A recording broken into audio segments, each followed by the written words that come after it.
switch on some music. So we've got something in the background. Hello, hello, hello. Hello, are we live? Now, if you're out there, you're going to have to just shoot. That's not right. Noise should be coming for you guys, not me. Why does this happen? All right. Hello. You will have to shoot me a text message by the looks of it if you're out there, because it doesn't look like my chat feed is working this morning. Yay. Yay for the internet. Yay for YouTube. So that's better. Now you're getting the music, not me. All right, so good morning to whoever is out there joining me. Like I just said, I don't think the live chat is working. So if you have popped your name down in the live chat, nothing's going to come up, which is not helpful at all for you guys. What instead that I'm going to offer you is text messages. So my mobile number, good morning Louise, my mobile number is on the board back there. For those that don't have it, please write it down, note it down, 0409 688 279. That's me. So if you've got any questions at all during the workshop, you can text me instead. And my phone is sitting right here and it'll go off and I'll see it. Good morning, Deb. Morning, Cheryl. Morning, Terry. Sorry I didn't respond to your text last night, Terry. My brain has been all over the place and I was having issues with... So what's happening is the internet is running hardwired into here now, but it's obviously a Telstra issue because it still jumps in and out. Yay. Yeah, well, basically, Louise, you should, unless your internet goes funny, mine will keep on running so I can keep on talking, but what's going to happen that's going to disturb me is that my screen goes black and I have nothing. And so if I need to pop up a diagram or something like that, I can't until it reloads itself. So yeah, it went down first thing this morning when I tried to load it up, and that is exactly why I have a message here that says unable to connect to chat, please try again later. So yeah, I've got a feeling chat's not working. Oh, well then good thing I didn't message you then, Terry, 7:30. Good morning, Maureen. Welcome, Maureen. So nice to hear from you. And good morning, Kay. Good morning, Chris and Dawn. Did I say good morning to you, Melva? I think I did. I know I thought it. So good morning, Melva. Again, if I didn't.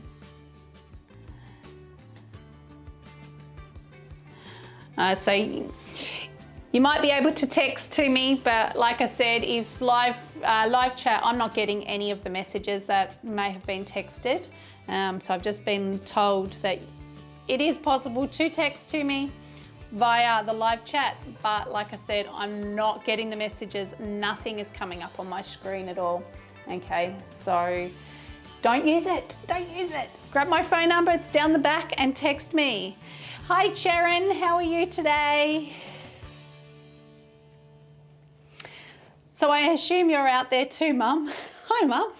Welcome. Where are we at? 10 o'clock. So I'll give a few more minutes for people to switch on and get themselves organised, because yes, we know what the internet can be like. What we're going to be talking about today is the core.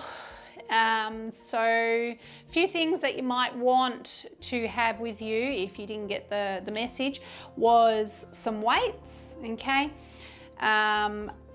I also, and I think it's just off screen, I've actually got a few other bits and pieces as well. Maybe a cushion would be handy as well, or a ball, or a small ball, cushion, something you can stick between your knees. Anything. Good morning, Anne. How are are you today? Everyone's back at school now. Woo! I'm glad you could join us. And morning, Hanny, how are you? So yes, so I was just saying you will need a space for the floors. So far so good. Everyone that's here can get down on the floor, no problems that I'm aware of. If you don't want to get down on the floor, that's fine. Make sure you've got yourself a chair as well, because I'm going to show you a couple of things sitting in a chair, and make yourself comfortable, because we're going to do a few things while I'm sitting here talking to you. So I'll be sitting in a chair doing a few movements. It will be hands-on. So the other thing that I recommend, good morning, Joan. It is really freezing out there, isn't it?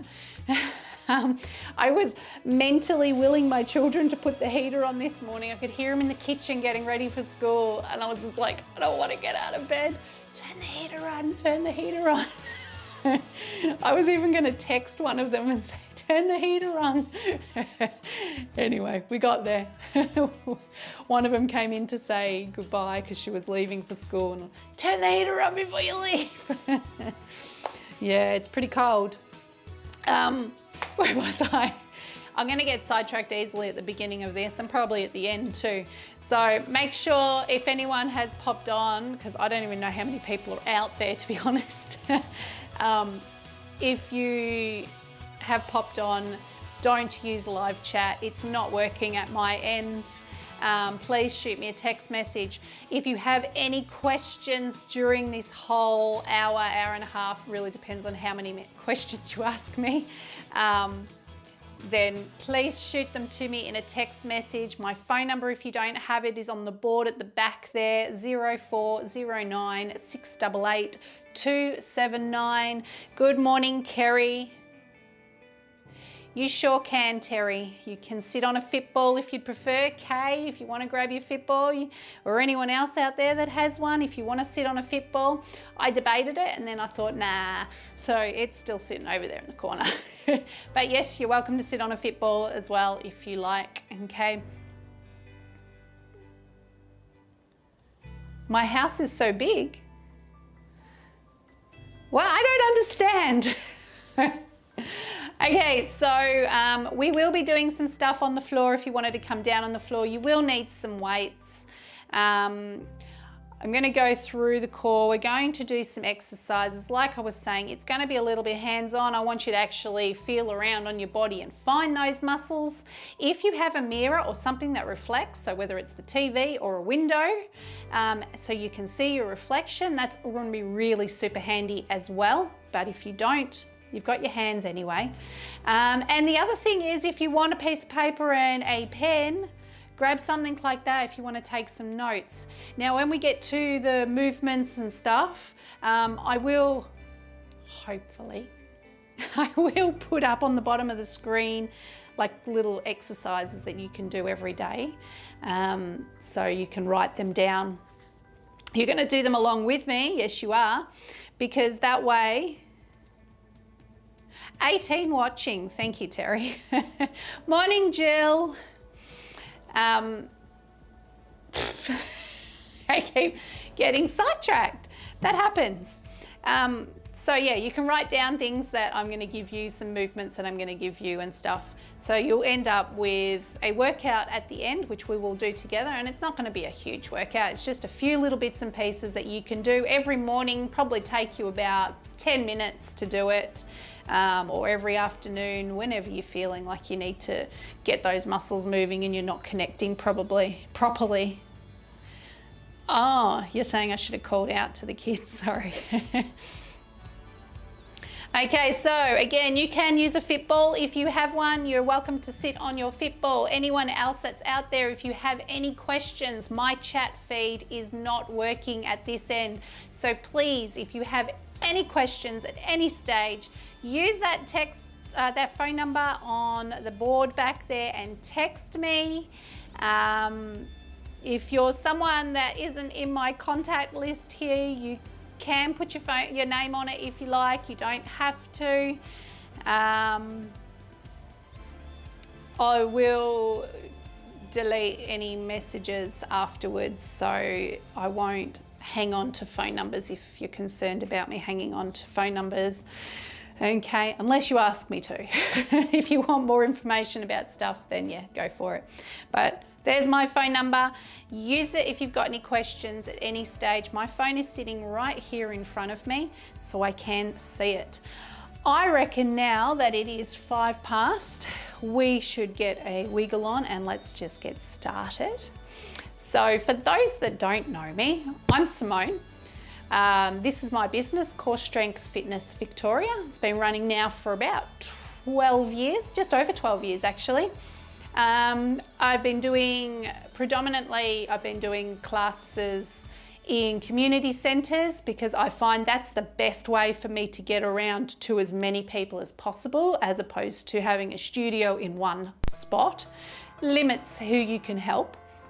So I work in the southeastern area of Melbourne, for those that don't know me. And yeah, there's about 19 classes a week that I run. Now, obviously due to this COVID thing, I've been forced onto online. However, that was my plan for 2020 anyway, so that's good. It's just made me set everything up. So this is my studio now. It's actually a lounge room. Everything gets moved and it becomes my studio for the day. So yeah, it's been pretty good. And we've got all sorts of fancy stuff going on now as well with it. Now I will be working my computer as we go, just so that I can show you different diagrams and things like that, just to help you understand things, okay? So what we're going to be talking about is our core. How to connect our core, what the core is. Now this is not just for people who may have injury or people that are beginners or people that don't work out at all. It's not just for them. This is for everyone, even if you're an athlete. It is good to know, and it helps to know exactly what you are working and how it's working, how it's helping you. Okay, that way you know if you're doing an exercise correctly, okay? So it will, the knowledge that you get from this will help to enhance all your workouts that you do or any sports that you play. But as well as that, it's going to enhance just your everyday life. So we're going to be talking about just everyday things so that you can understand that your core is not just for working out with, it's actually used every single day. Okay, try and keep my phone awake.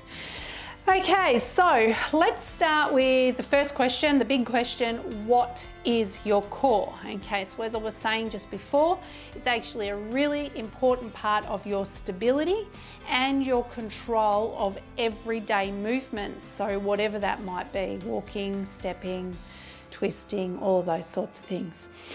It is mainly around the central area of your body, so sort of sit around the center of your body. And you may have heard it called your powerhouse. Some classes will talk about it just as a powerhouse, switching on your powerhouse. That's because the powerhouse is the strength of your body, okay? So what we're going to do, and I'm going to show you now a picture, and I'm going to go this way. No, I'm not. Hang on, sorry. Let me put me in the other corner. Okay, these are your core muscles. So what you can see here, that like I just said, the centered area of your body, all your ab muscles there. Then as well, you've got your butt and your lower back, but you can also see that it travels down through the hips. And in the third diagram, you can actually see that it's not just the lower back, it's all the way up the spine, and you can see it even goes into the neck and the shoulder area there. So between those three, you can see that it's quite a fair chunk of your body muscles that make up your core. And all of them need to be working together to give yourself your strength, your core strength. So what I'm going to do is I'm actually going to break up each muscle. Now, there's no tests at the end. There's no exams. You don't need to remember all the names. I don't usually use the names, so muscle names I mean, because you don't need to remember them. What I want you to remember is where they are, okay? So we're going to start with one that I'm sure all of you have heard before, and that is the pelvic floor. Da-da-da. The pelvic floor. Okay, so your pelvic floor is can be called a hammock. It's a hammock-like muscle. So you can actually see it there in the blue and in the red on the two diagrams. Yes, men have a pelvic floor too. I have been asked that question a number of times, and I've actually read articles as well where other people have asked questions. Do men have a pelvic floor? Yes, they do. We all do. And what that muscle does is it helps to support all of those organs, so your reproductive organs, your bowel and your bladder, and you can see that in the diagram there, that if without that pelvic floor, those organs wouldn't stay right where they're meant to be. So what I'm going to get you to do right now, while we're looking at this diagram, you can see one end of it actually connects to your tailbone. So if you actually take your hand onto your lower back, and I want you to, you might have to move a few things around, but I want you to take your hand and slide it down your spine until you can't feel it anymore, and then you'll be getting pretty close to your tailbone. So the tailbone tucks under just a little. So there's the tailbone. Now with the other hand, just take it to the front and you can feel there's a bony area there. Now that's called the pubic bone. And if you have a look on the diagram, you can see that that hammock connects from the pubic bone at the front to the tailbone at the back, okay? So if you're holding your hands here, you can now sort of imagine the length of your pelvic floor and how it sits. Now I'm just going to show you another view of your pelvic floor just so that you can have a look at the width of it as well. Okay, so the big ear bits there, that's what you can feel in your hips up the top. Okay, but if we come down the hips a little bit, and it's a bit hard to feel, but down in that bony area down the bottom, that's basically how wide the pelvic floor goes. And you can actually see that when we say things like connecting the pelvic floor, so if you've got or had any pelvic floor issues, it's those muscles there that are just weak, okay? And when we strengthen them, they tighten a little bit, and that holds that pelvis. So you can see it holds the hips, the pubic bone and the tailbone, holds it all together nice and strong. Okay, and that's what helps to prevent things like leakage and even hernias and things like that sometimes, okay?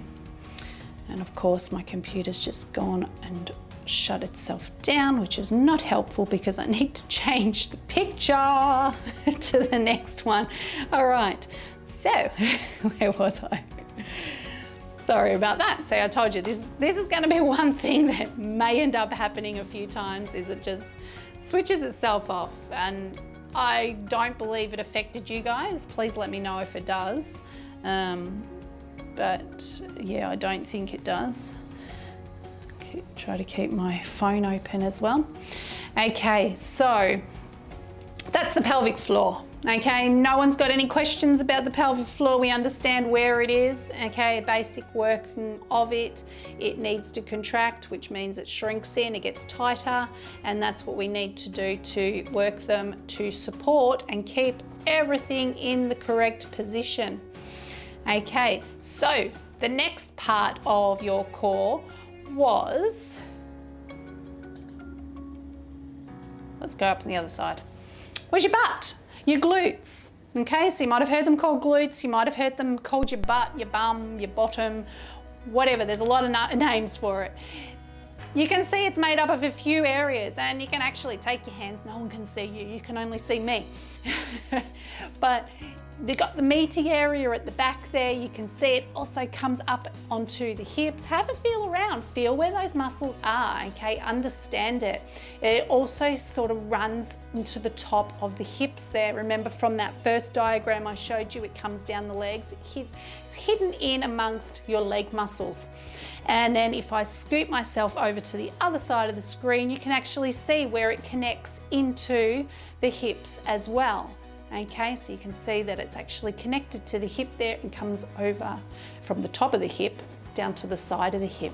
So your glutes are really important to keep them strong, because as you can see by where those muscles are, they're actually going to help you with movements like walking and anything that you're going to do with your legs, as well as hips. Oh, thank you, Pat. Good morning, Pat. Make sure if you've got any questions that you shoot me a text message. Don't use live chat because it's not working. Okay. All right. So your butt, yes, it helps you with movements for walking through the hips and into the thighs as well. Okay. So you've got your pelvic floor, we've got our butts. We can see how that is supporting that pelvic region. What about your tummy muscles? Now, usually when we talk about the core, everyone thinks about their tummy muscles, okay? But it is so much more than that. Yes, it's this awesome six-pack that we all dream of, okay?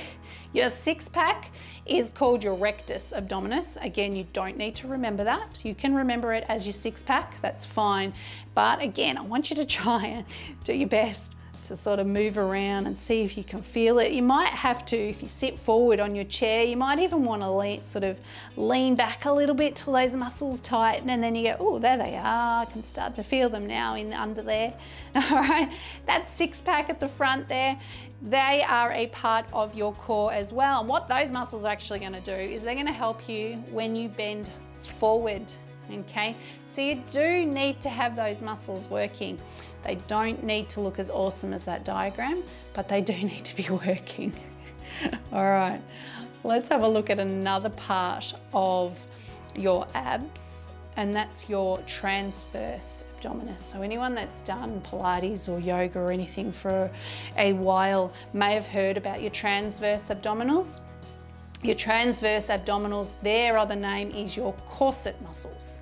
Okay, now let's take our hands. You can feel, have a look on the back. They don't go right to the spine, but they do come in, and I'll just turn so you can see, in around the side there. Then they come through the waistline, and then they come to the front. Now they actually sit behind that six-pack, okay? So six-pack is then sitting on top of these corset muscles. And that's what makes these muscles so important, okay? And a lot of core exercises, especially deep core exercises, work on these muscles here, okay? Because they are helping to pull everything inwards to keep the rib cage. You can see how they're connected into the rib cage as well, the bottom of the rib cage. So they're actually helping to pull that rib cage in so that it doesn't pop forward. They're, like I said, yeah, they sit underneath all the muscles in your tummy, and they are there to help stabilize your lower back and that pelvis area. You can see it actually comes right down to that pubic bone again, okay? And it sits inside the hips. So it's actually a stabilizing muscle, and that's what makes it so important. That's what keeps you lifted. That's what helps you when you move, okay? Having that strength here, and keeps the hips level so that you don't sort of, when your hips go out of alignment, okay, that means one side's a little strong, can get a little stronger than the other. Okay, so it sort of helps to keep all of that stable. Stable, stable, stable. I use that word a lot. Okay, now we have one other set of abs that we're going to talk about, and that is actually your obliques. Now your obliques are the sides, as you can see by this picture. They come right up into the chest area. So they're actually right underneath the rib cage, connected there to the rib cage, right down the side of the body. And you can also see that it comes down into what they call the inguinal area, so down towards the groin. Okay, the obliques again sit over the top of those transverse ones we just looked at. Okay, so we have the transverse underneath, the corset underneath, and then over the top we put our obliques and our six-pack. Okay, so far so good? No questions? We're all good? We're understanding what I'm saying? Good. Okay, so They're the tummy muscles. Oh, your obliques are going to help you keeping yourself lifted. They also help to pull that chest down so that it doesn't pop up. And they'll also help to support this whole abdominal area. So again, really important muscles for you to use. Okay, so now we also have, so we've had our pelvic floor, we've had our glutes, our butts, we've had our tummy muscles. Now I'm going to take you to your back, okay? And this is where a lot of people have issues. So this is one that you want to think about, okay? And understand exactly what it is you need to be doing to keep those back muscles nice and strong. So this one here is called a multifidus. What this muscle does, and it's actually quite a skinny little muscle, and it connects right down into the hips, right down to the tailbone, and it follows into the little groove right along the spine, as you can see in that picture there, okay? So you can actually take your hand either from the top. You're enjoying your anatomy lesson. I enjoyed it too. I enjoy talking about it, understanding it. Yeah, so if you feel around where your spine is and go right in, whichever way you want to do it, if your hands will reach around where your spine is, and that is where that muscle sits, okay? What that muscle there and what makes it so important, even though it's so little, is that it helps to move your spine, okay? So it's in control of the actual spine. It helps you with moving forward, moving backwards. It also helps you if you're going side to side, and it also helps you when you're rotating, and rotating is a big one, okay? So being able to turn without moving the hips, that muscle helps the spine to do that movement. Well, it's meant to. That's the point of it. But of course, we have more muscles in the back than that. We also have what is called, and again, I'm telling you, you do not need to remember these names. Sacrospinalis. Have a look on that little picture there that you've got up in front of you now, and you can actually see it's like the second muscle. You have that multifidus right there in by the spine, and then you have this one now, the sacrospinalis. Okay, now it actually runs right from the bottom up towards the neck and shoulder area. Okay, this muscle is going to help you mainly through the lower back because where it's a little bit bigger, but it helps you to maintain your posture. So it helps to keep you upright, okay?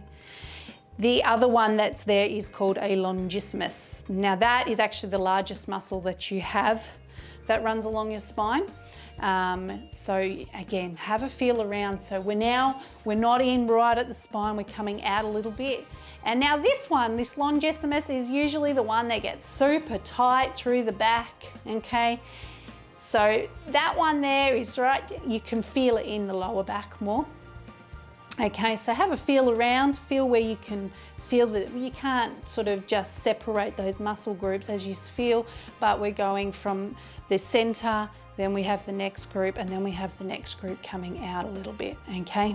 So this muscle here, being such a large muscle that runs along the spine, that's running right up into the neck as well. So if you kind of follow it, it comes up and around and then it tucks in and comes right up to the top of your neck.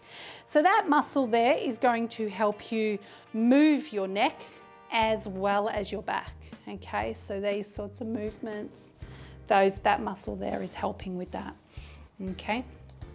So they're the muscles of your back that we need to work on when we are focusing on our core. Now, the next one, we're moving up a little bit further into more of the shoulder area. This is called your trapezius. You may have heard it called traps, especially if you're a gym person, you might have heard that word before. That's the one that you can see sometimes on bodybuilders that's really big up in here. That is also the muscle that when you wake up and you've had a really bad night and you're really, really stiff, that's the one that's usually quite tight, okay? Again, a nice big muscle there, triangular shaped. It goes from the spine. You can see it's actually connected into the spine there, comes up around the shoulder blades, between the shoulder blades, and up over the top of the shoulders and then into the neck area. So again, have a feel around, and if I turn again, you can have a look where I'm feeling. Let me bring you into a full picture. There you go. So just in here, you can actually feel that muscle and it travels down. You can feel it coming across the top of the shoulders and it sits down, and I can't feel that far, okay? Let me go right in between the shoulder blades, that triangle shape. All right, so that's the one that gets really tight. And if you've ever noticed it when you wake up and you're really stiff in the neck, and that is usually you get a lot of pain that runs down that area. But then you might move in a certain direction and it'll actually travel down the back there and follow along the inside between the shoulder blades and the spine. Okay, so that is the muscle that gets nice and tight. So that muscle there, what does it actually do? Well, it helps you to turn your head, okay? So I guess if you're sitting in one position for a long time, it's going to start to get quite tight. It also helps to move your neck. It helps you as well with shrugging movement. So that's this muscle here that's tightening, okay? And with all of that, it helps to support the shoulders, but it also helps you when you're twisting your arms, okay? So this sort of movement. So because it connects up into the top of the shoulders there, it helps you to twist. Okay. We have another big muscle that sits in your back and works through into the shoulder and neck, and that is called your latissimus dorsi. Okay, your lats. Heard of that one? Lats.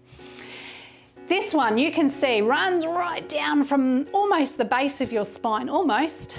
Comes all the way up the spine, connected in there, and is actually quite a broad muscle. Now this is actually the largest muscle you've got in your upper body because of how far it runs up the spine, and then comes wrapping up around the rib cage, and that thin part there actually connects into, so it comes under your arm and then connects into the top of your arm joint and your shoulder, where your arm and shoulder joint is. So it actually connects right into there. Okay, that muscle, my computer's just switched off again. That muscle there is to help move your arms. This sort of movement, okay? So boxers, for example, will strengthen that muscle for the lengthening and reaching. So you, in everyday life, would use it when you go to reach to pick up your glass of water to have a drink because your throat's getting dry. And then you reach to put it back down again, okay? That's that muscle there that I'm using when I do that. So every time you go to grab something, that's what you do. If you go to reach up, that muscle is stretching upwards, okay?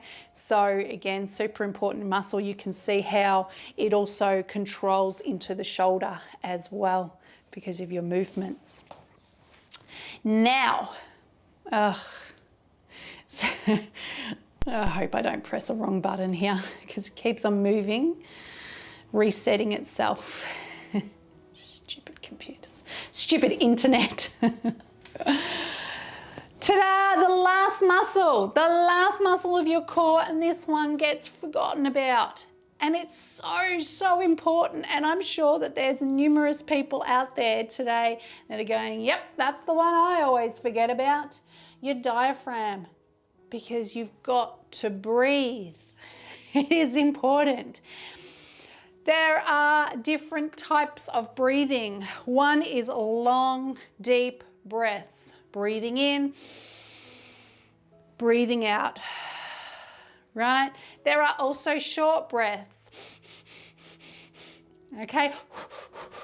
When you pant, both of them are so important. You need to be able to do both, and not everyone can. People with any lung conditions, even things like asthma, right through to smokers, actually cannot do the long breathing or find it harder. If you have asthma, you might notice when you're having an attack or when you're getting short of breath, how you breathe a lot shallower, right? And then at times when you haven't got any issues, you can actually breathe a little deeper, okay? So what we're actually using for this, for your breathing, is your diaphragm, which you can see is quite a thin muscle, and it sits right up underneath the rib cage. See how it follows inside the rib cage cavity? okay, and it's connected to the rib cage. Okay, so you need to be able to shrink it and enlarge it. And we will go through some breathing techniques after as well, because it is so important to be able to breathe. And you can actually see on that diagram really well that that muscle actually connects to the spine too. So it's actually wrapping around inside the rib cage and into the spine. And that's really important for how you breathe as well. So fright and fight, fight, flight, flight and fright. Yeah, that uses short breaths. That's why you need to be able to do it. It helps you, okay, gets the adrenaline going and it gets you moving. Whether it's pain or whether it's actually out of here, okay? So when the adrenaline starts to run, you start to breathe a little bit shallower. Or you might be heavy workout, or you like to go for a really good run and get that heart rate up. You need to be able to breathe short. When you're doing slower things, when it's time at the end of the day to relax, how do you breathe?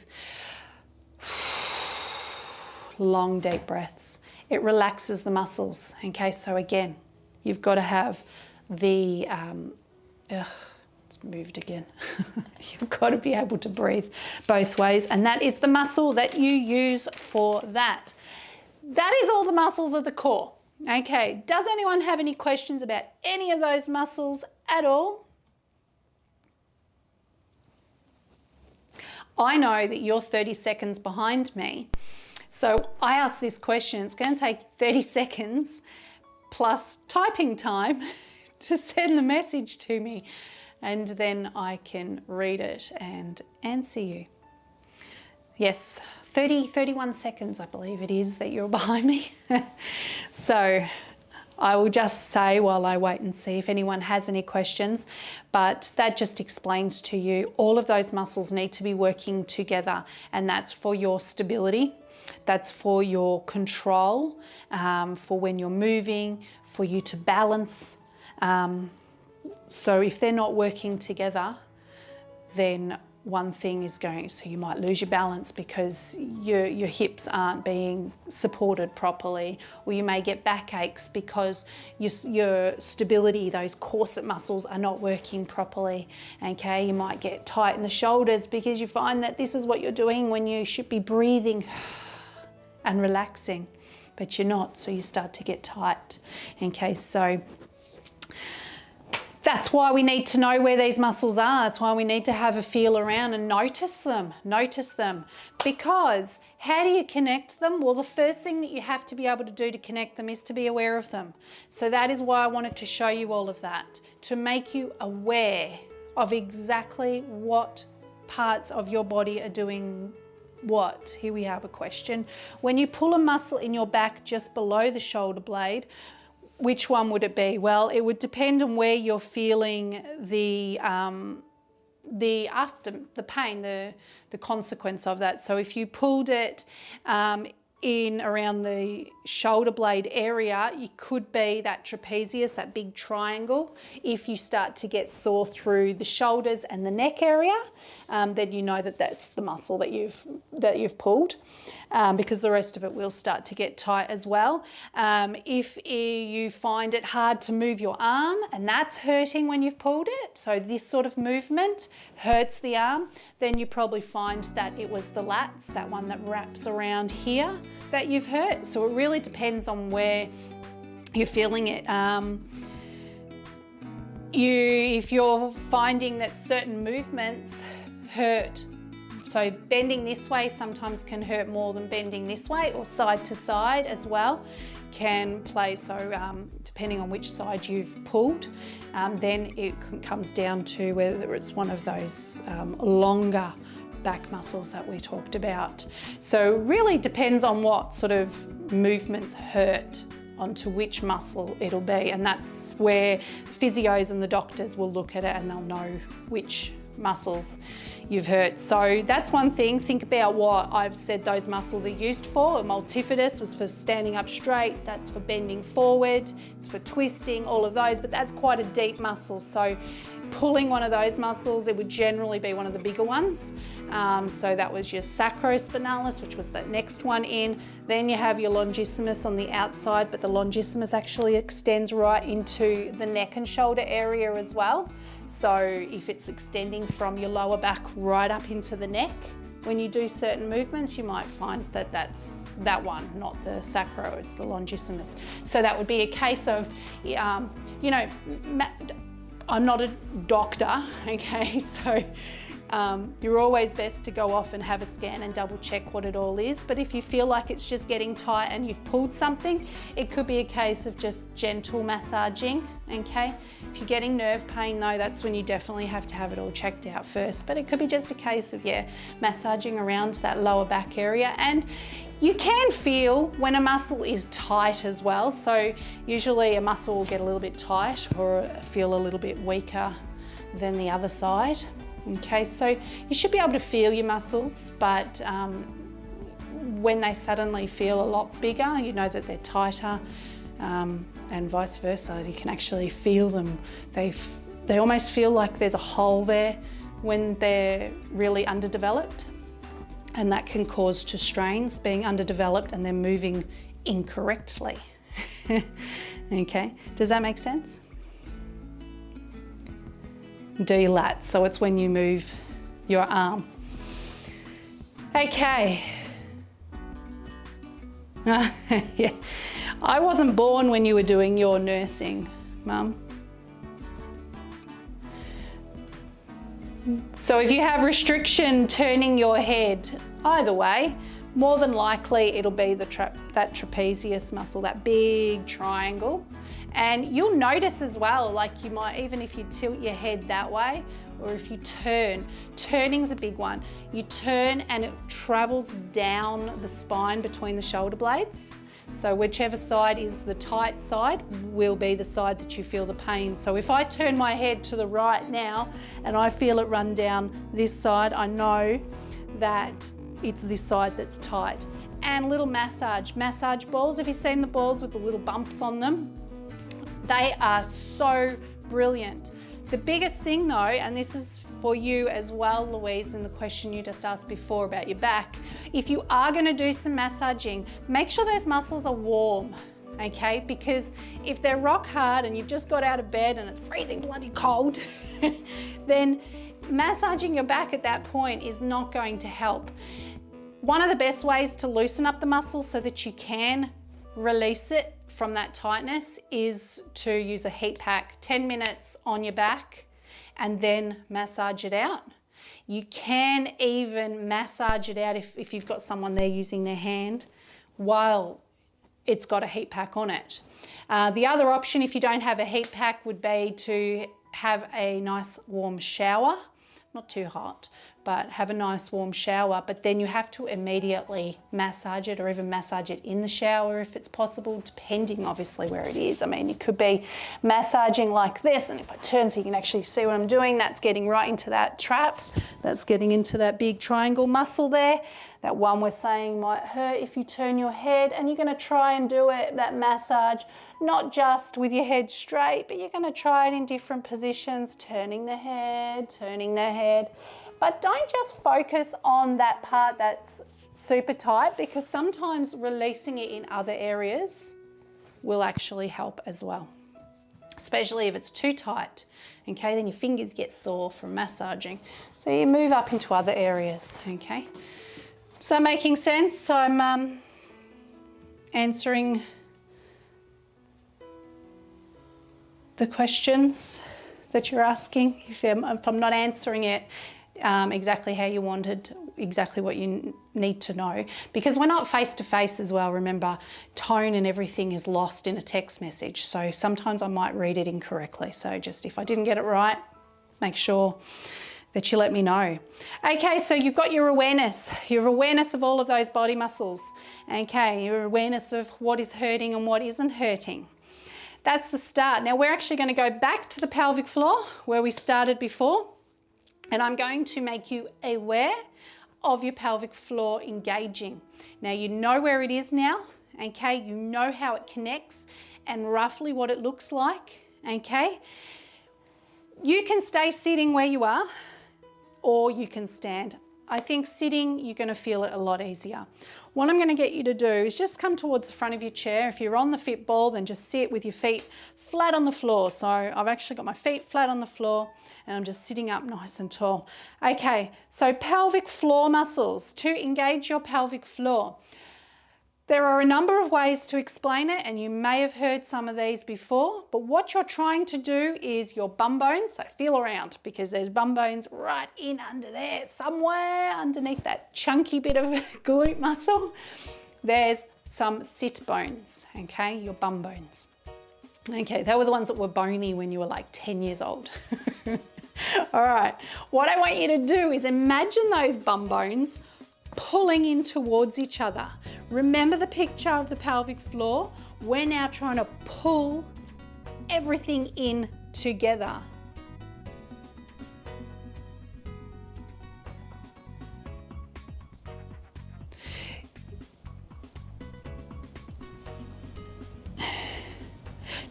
Just going back, I've just had a re-question about the neck issue. Like I said, there's a 30-second delay in what I'm saying and what you're receiving. So just quickly going back to that. So if the neck pain is running, if it hurts to turn the head and it's running up into the neck, if it's only up in that top region, then I would assume that it is the trapezius, that big triangle muscle that sits there. But if it travels right down into your lower back as well, so if movements like coming forward and twisting and those sorts of things, and even going back, if you can feel it when you go back, then yes, maybe it becomes either more likely the longissimus, because that runs right up into the neck. The sacrospinalis doesn't quite get as high, so the longissimus will come right up to the top of the neck, whereas the sacro sort of stops a little bit lower.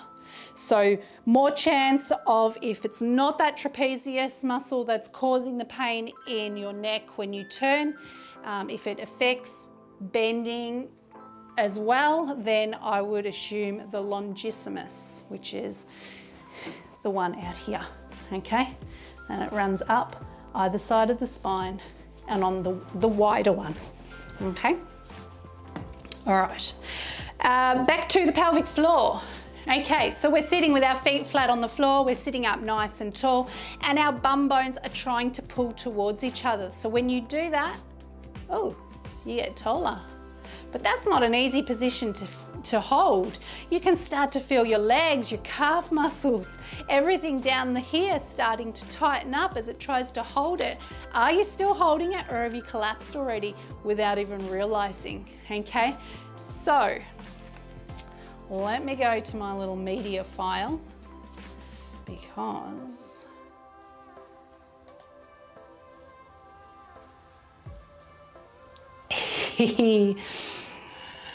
we're going to remember how to do this. I'm going to switch that off and we're going to do that. Ta-da! There you go. Brilliant. There's your pelvic floor exercises. So what that actually is saying for you to do is to draw those sit bones together. Now that movement, if you can actually just try and take your focus down to that area where that pelvic floor is, yes, you can probably feel your legs tightening a little bit there. Okay, so that's just practice and how long you can hold it, how strong you are. You're sitting up nice and tall, but it's like when you try to stop yourself weeing. And there's probably a few of you out there that have been given that kind of direction before in strengthening the pelvic floor, especially if you've had kids. It used to be quite a common one. I'm not going to recommend it because it can also lead to bladder infections, so you do need to be careful of that. But that's the sensation. When you, this was the one example I used to give. When you get in the shower and you don't want to wee in the shower, but the warm water's really warm and relaxing, and you stop. You try and stop yourself. And that's what you're doing when you switch on your pelvic floor. So if we take our hands down or even onto the pubic bone and the tailbone, wherever, and then think about the sit bones drawing in, okay? And if you actually do take your hand onto that tailbone and one hand to the pubic bone, relax. And then as you breathe out, I want you to try and pull them together. And you may even feel a little bit of movement in that tailbone because it's actually going to tuck just a little, because if you imagine back to that diagram, you're actually pulling the pubic bone and the tailbone towards each other as you tighten those muscles. And then relax.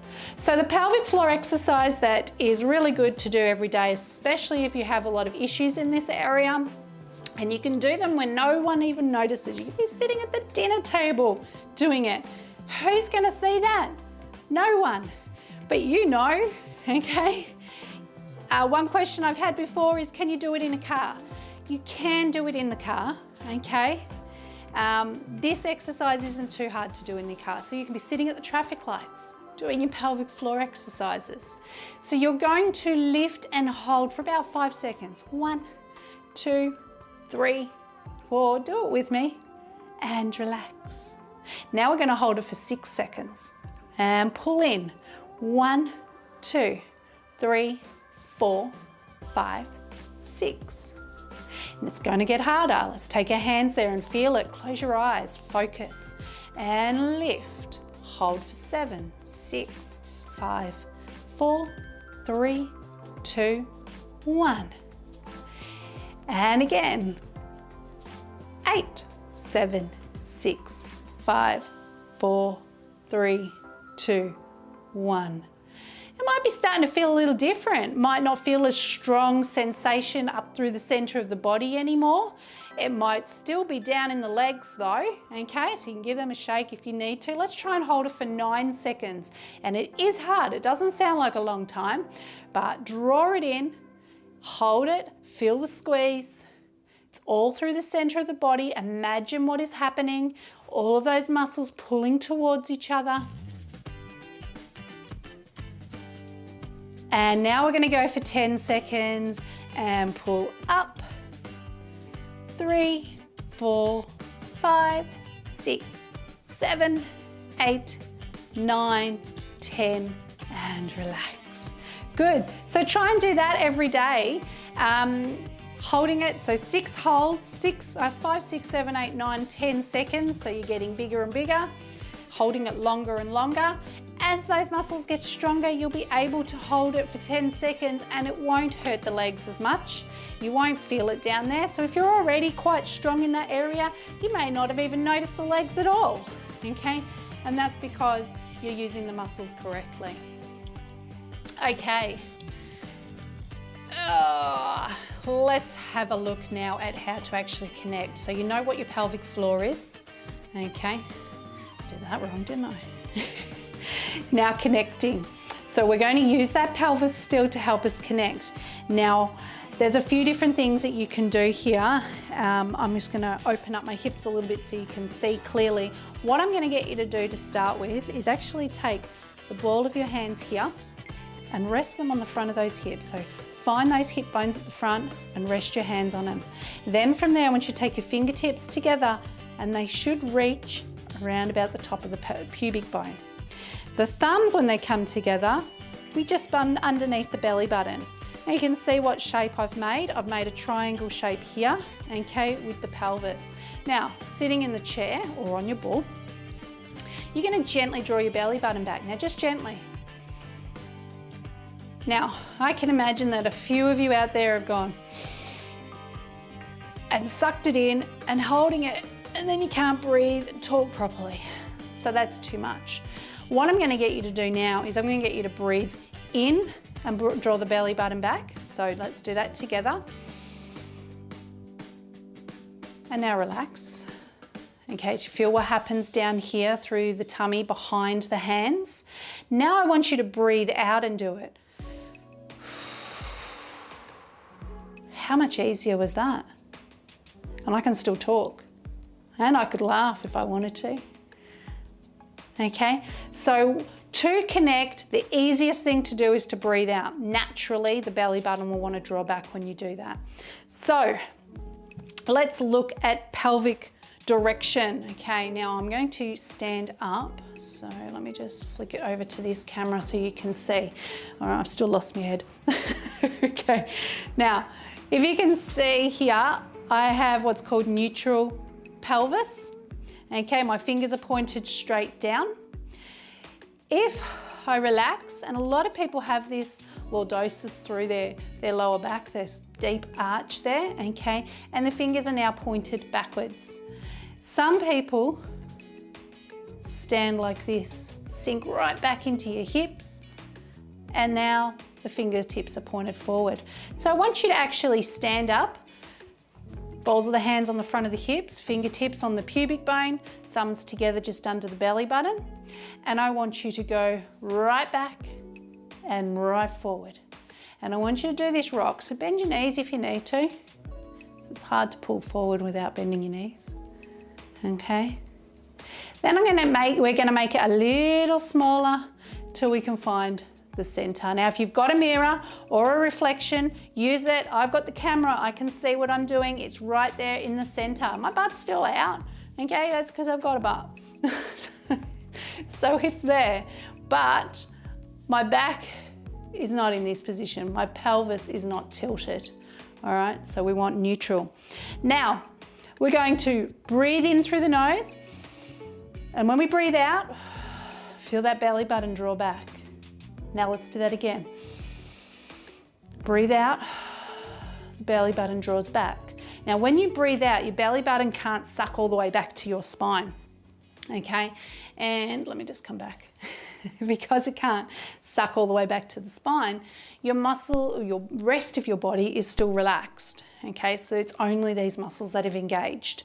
So your connection exercise for every day, you do your pelvic floor lifts that you've done, okay?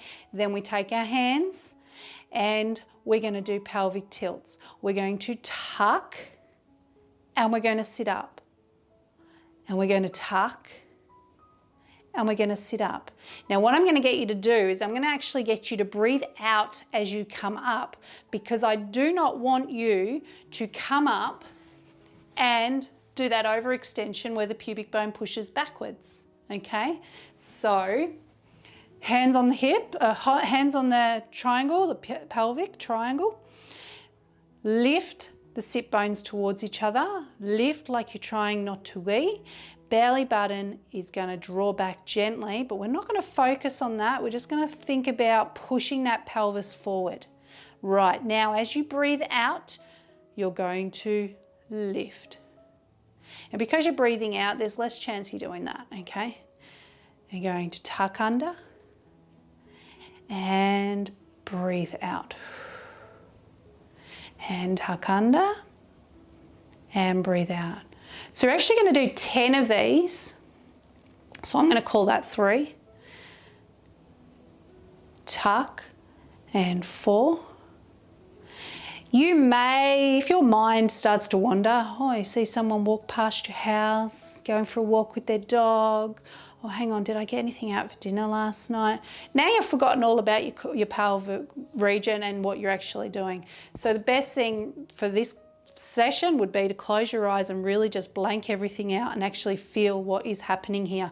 Because again, awareness, and that's what we're trying to do, make ourselves aware of what we're doing, okay? So you've got to be aware that as you sit up, your sit bones draw towards each other and you are lifting out of your hips. You're doing your pelvic tilt and you're lifting. So we're connecting by drawing the belly button back, okay? So you might go off to a physio and they try and teach you how to do the core, and they'll talk in percentages. They might say to you, suck your belly button back as far as you can till you can feel everything in your back getting really super tight. And you can't really breathe and talk and everything through the rib cage is getting tight. Okay, that's probably 110%. It's 100%, okay? Relax everything, 0%. What we want is called 20 to 30%, okay? So the easiest way to find and to understand 20 to 30% would be to tuck and breathe out. And as you breathe out, the belly button will naturally go back like it did before when we were doing the deeper ones. And that is where you connect, okay? Shoulders are relaxed, back is relaxed. I can talk easily. I can keep on talking for the next hour easily in this position, okay? And that's really important. So hopefully that makes sense, how to connect, how to not connect too far.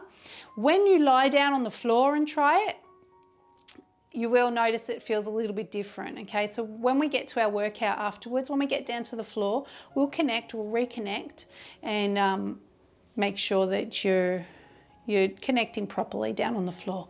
So right now, sitting in a chair, it's all about what you can feel your butt doing and your hips doing and that lifting, all right? So 10 of those little pelvic tilts. All right. And as I said earlier, we're going to talk about breathing as well. Let's just say where we are, sitting up tall. Okay, so we're sitting tall. Remember, we've got our feet flat on the floor. We've got those sit bones drawing in. And as we breathe out, the belly button draws back. Of course, you can keep breathing normally after that, but you just want to hold that in that position, 20 to 30%. Breathing, rib cage. Take your hands, try and tuck them underneath the rib cage. Grip the bottom of your rib cage like this. Okay, now I want you to take a really deep breath in. And now breathe out. Keep on doing it if you need to. Make sure you're sitting down. I don't want you to get too much oxygen there and get dizzy. If you do start to feel dizzy, make sure you stop. Okay, but what you can actually feel, and this is what I want you to focus on while you're doing this, be aware of how your rib cage actually moves when you breathe in. So when you breathe in, you can feel it expand. Why? Because that parachute is filling with air. It's lifting. And now when you breathe out, you're relaxing. Feel the rib cage expand and relax.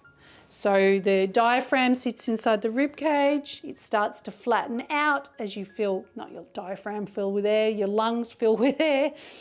And then that parachute comes back when you relax. So you breathe in and it flattens out and everything widens, and it breathes out, you breathe out and it relaxes back. So your lungs sit above that. When you breathe in, you fill them up. Diaphragm lowers. You breathe out. Diaphragm comes back up into position and the lungs empty. Okay, that's breathing. Now, there are different exercises that you can do, for example, yoga, Pilates, even more physical things that will teach you different types of breathing. For everyday breathing, I think this is, in my opinion, this is the best type of breathing that there is, in through the nose, out through the mouth, and feeling it work through the rib cage and your back, okay? Yoga will actually, well, some yogas will actually teach you the other way around, and that's more for the meditation purposes. Whereas breathing this way will help you with being able to change between long and shallow breaths. Okay, so we've done our breathing here, holding onto the rib cage. You've felt what that feels like. Let's just let the arms relax down by the side, and we'll do the same breathing. So breathe in. Now can you feel that rib cage lift? It expands out, not up, but out. It's got to get wider. And then you breathe out. And again, and out. Okay? So you can feel the rib cage moving. What I'm going to get you to do now is add your arms into it. So going back to what you remember from those diagrams I showed you before, when you move your arms, you are stretching muscles through your back to lift. What we don't want to happen is that these muscles at the front, which have nothing to do with arm movements, remember these obliques, remember this six-pack, they are connected to that rib cage and those transverse, those deeper corset muscles. They need to stay still. You're not using them to breathe, okay? So when you breathe in and lift your arms, use the diaphragm, you lengthen those back muscles that travel into the arms, but you're not lengthening the front. Does it make sense? Probably not. So what I want you to do is I want you to breathe in, take your arms up and feel your rib cage expand. Breathe in and breathe out. Feel the rib cage expand. Breathe in and breathe out. Let's add everything together that we've done. Pelvic floor, lift, belly button, hold, breathe in, don't let go down here, and breathe out. Don't let go. Once more, breathe in and breathe out. Now what you may be feeling is that those legs have tightened up again as you're lifting that pelvic floor. You might even feel that your butt starts to get a bit tighter because those muscles are still working too. That's practice. That's regular practice that will take away from there and focus it all through the center, because the more you do it, the better you get at it, okay? So what we don't want is breathing in and doing that, because now I've stretched all of these muscles, okay? The rib cage is pushed up instead of down, and the back is extending, it's stretching as well, and we want to keep it long, okay? So every day you do your pelvic floor lifts, you do your little connection, and then you do 3 deep breath arm circles. 3 of them. Breathing in through the nose, out through the mouth. Good. And now you are aware of your pelvic floor. You're aware of those transverse, those corset muscle abs. And you are also aware of your breathing. So being aware is number 1 important thing in life, okay? We do, excuse me while I'm not looking at you, I am here, and I've just got to clear some space to throw some more things up. So what you're going to think about is what kind of movements we have to do every day and how this affects, because I want to talk about every day, because when we don't talk about every day, then people that don't do sports or don't work super duper hard at the gym every day and all that sort of stuff, they feel like they don't need to use those muscles, and you do. Everyday movements, lifting, twisting, right? You gotta turn. Or I'm sitting here and I talk to my friend, okay? That twist, all right? I've twisted numerous times sitting in this chair just talking to you. Reaching, when I reach for my drink. Sitting, we're all sitting, yeah? Unless you're not. Standing, when we go to stand up and we stand around. What about when you're standing in a queue somewhere? Or you have to stand for work? You've got to be using those core muscles. Leaning, that doesn't mean slouching, okay? Leaning is when you go to reach for something and you have to bend forward to pick it up, okay? I am leaning forward to pick up my glass. I'm leaning and reaching, and then I'm lifting. Lifting is another one. Carrying something, taking steps, and bending, okay? Bending more refers to when you've got to actually pick up something right down low, okay? Leaning is when you lean over, bending is when you come down. Everyday movements, I'm sure there's more. Let's go through them, okay? I'm going to give you exercises for each of them. We are going to start standing and we are going to do what's called hinging, okay? So actually before you stand up, let me just show you this little diagram of hinging. And I'll pop me down.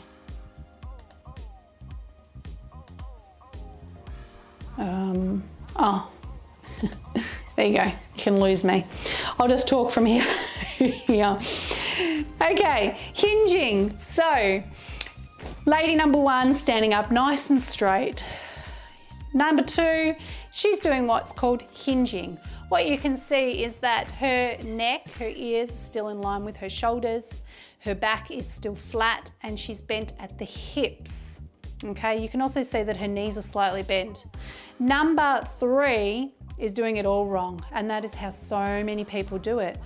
They are bending from the waist, and all of your back muscles there are the ones that curve, that make the arch, and they're the ones that are there bending you, okay? So that is how not to hinge. What we want to look at today is lady number 2 and making sure we're hinging like her. So the things that, if you have something you can use as reflection, the things that you need to be looking at is that alignment where that line is from the ears to the shoulders and down through the hips, okay? Don't worry if your butt's bigger than hers. She doesn't have very much of a butt, okay? Because we're not looking at the shape of your butt, we're looking at how the hips and the spine align, okay? So take notice of that. Even if her butt was a little bigger, it would still have that straight line there. Okay, lady number 3 is what we do not want to have, that arched back. Now, if you have any issues with your back, with your hips, generally they come part and parcel together. So if you do have any issues through there, you might find that you are lady number 3. Okay, even you, Chris. You might be lady number 3 over there with the arched back. Okay, here I come back. All right, let's hinge. So, hinging, we're gonna do this together, okay? I want you to stand up. I want you to have your feet just a little bit apart, okay? Not too far, I don't want you out here, okay? And then if you have a look at my knees, and I know that I'm black, I have black legs, but that's locked up, that's relaxed. Relaxed is where you should be all the time, okay? So again, that's one thing to start with. Then what we're actually gonna do is just bend them a little bit more, because hips are here, waist is here. Let me be lady number 3 for a second. Okay, I'm coming forward. Now, what's happened to my shoulders? They've rolled forward, they've caved in. What's happened to my back? It's rounding, okay? Then I want, then you can see I'm actually bent here through the center. Let's hinge correctly now and bend at the hips. Shoulders stay in position, back is straight, and there we hinge. Okay, now you might not be able to go any further than that before your back muscles want to kick in, and that's these back muscles up here. Once they start to kick in, you'll go back to this position again and your shoulders will drop. Okay, so again, that's training, that's strengthening those back muscles, but it's also strengthening the chest. So that's how you hinge. One of the best ways to practice hinging, and my phone just went off, so let me just check and see if that's a question from someone.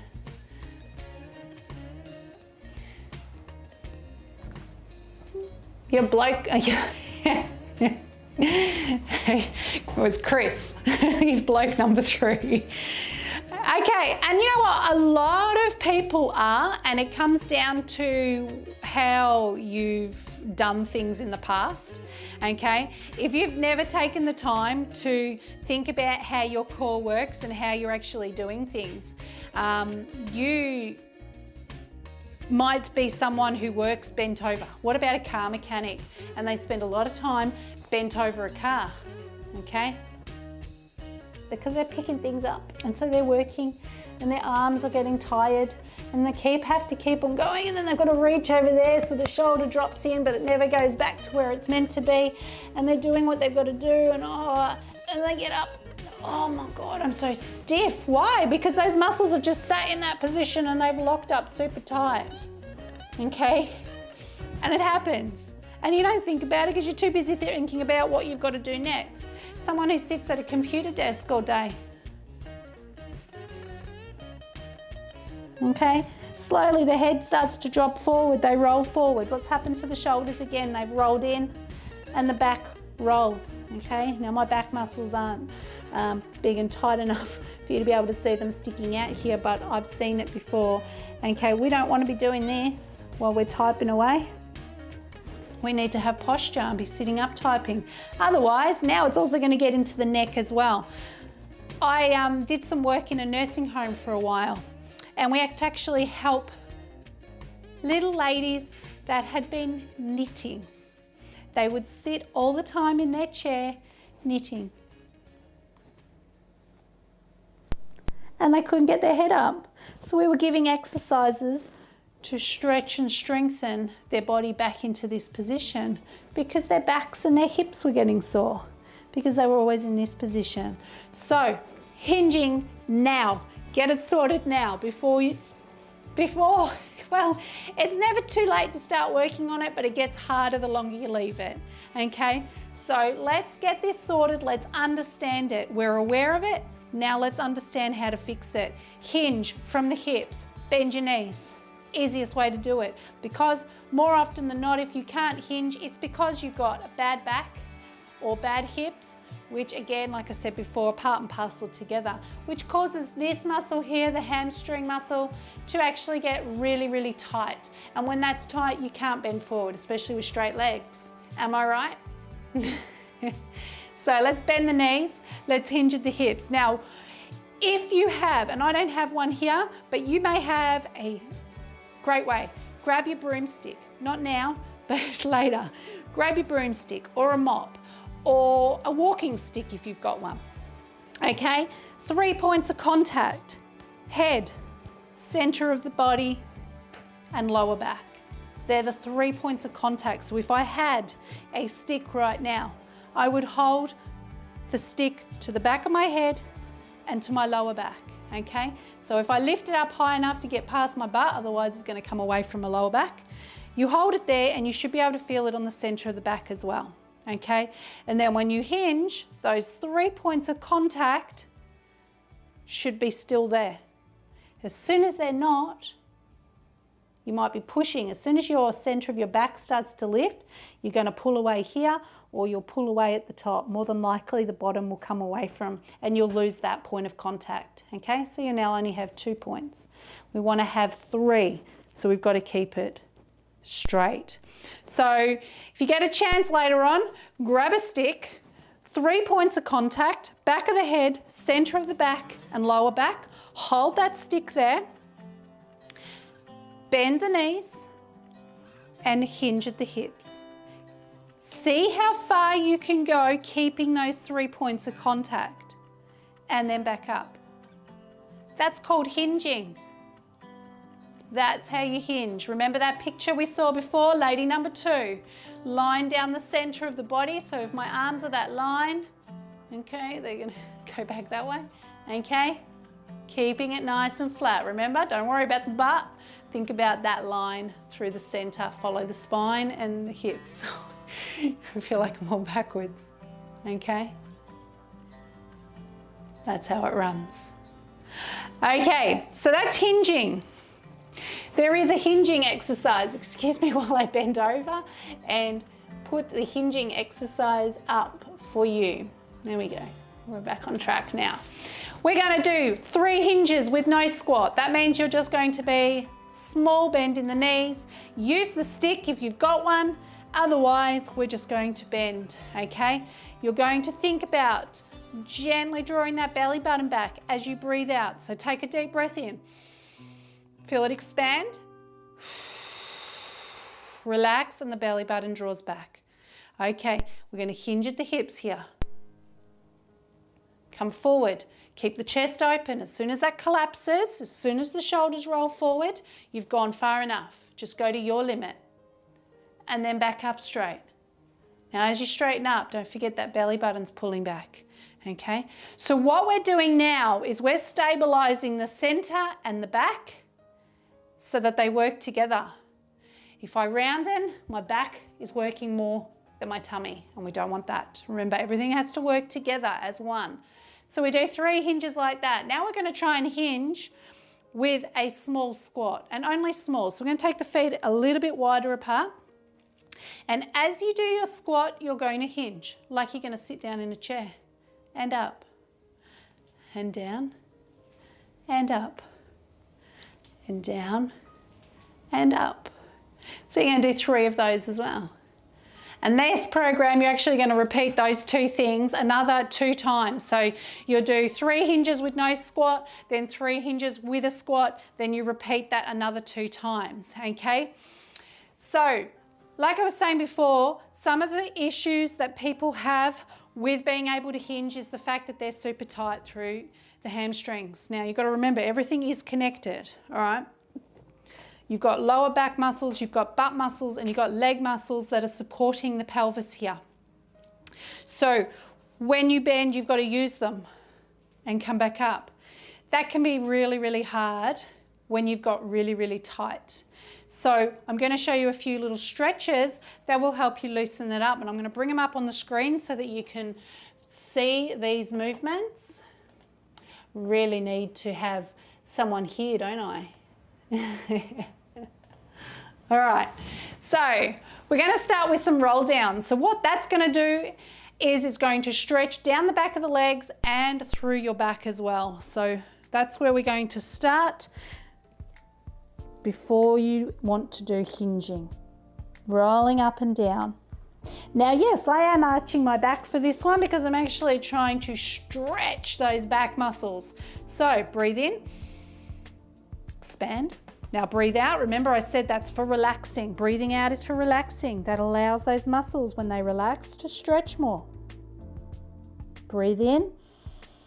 Feel it expand through the upper back when you do that as the rib cage comes out. Now breathe out, roll back up.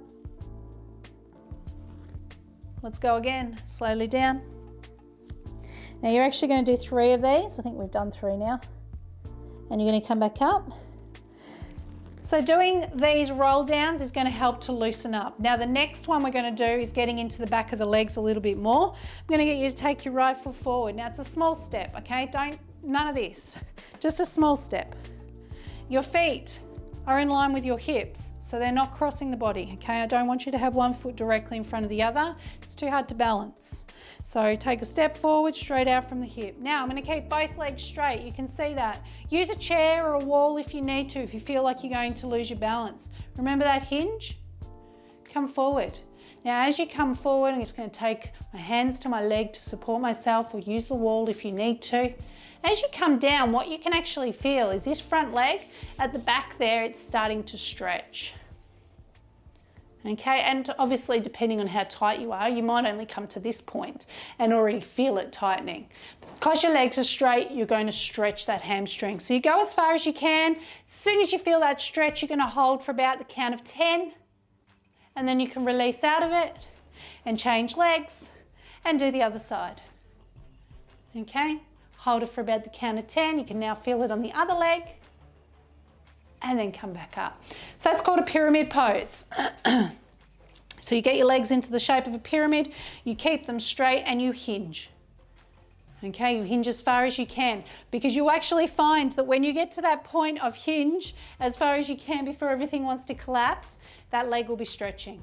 Okay, so chest open, back flat, and go as far as you can till you feel that stretch in the back of the leg, because that will, sorry I keep stepping too far forward, that will affect how you hinge.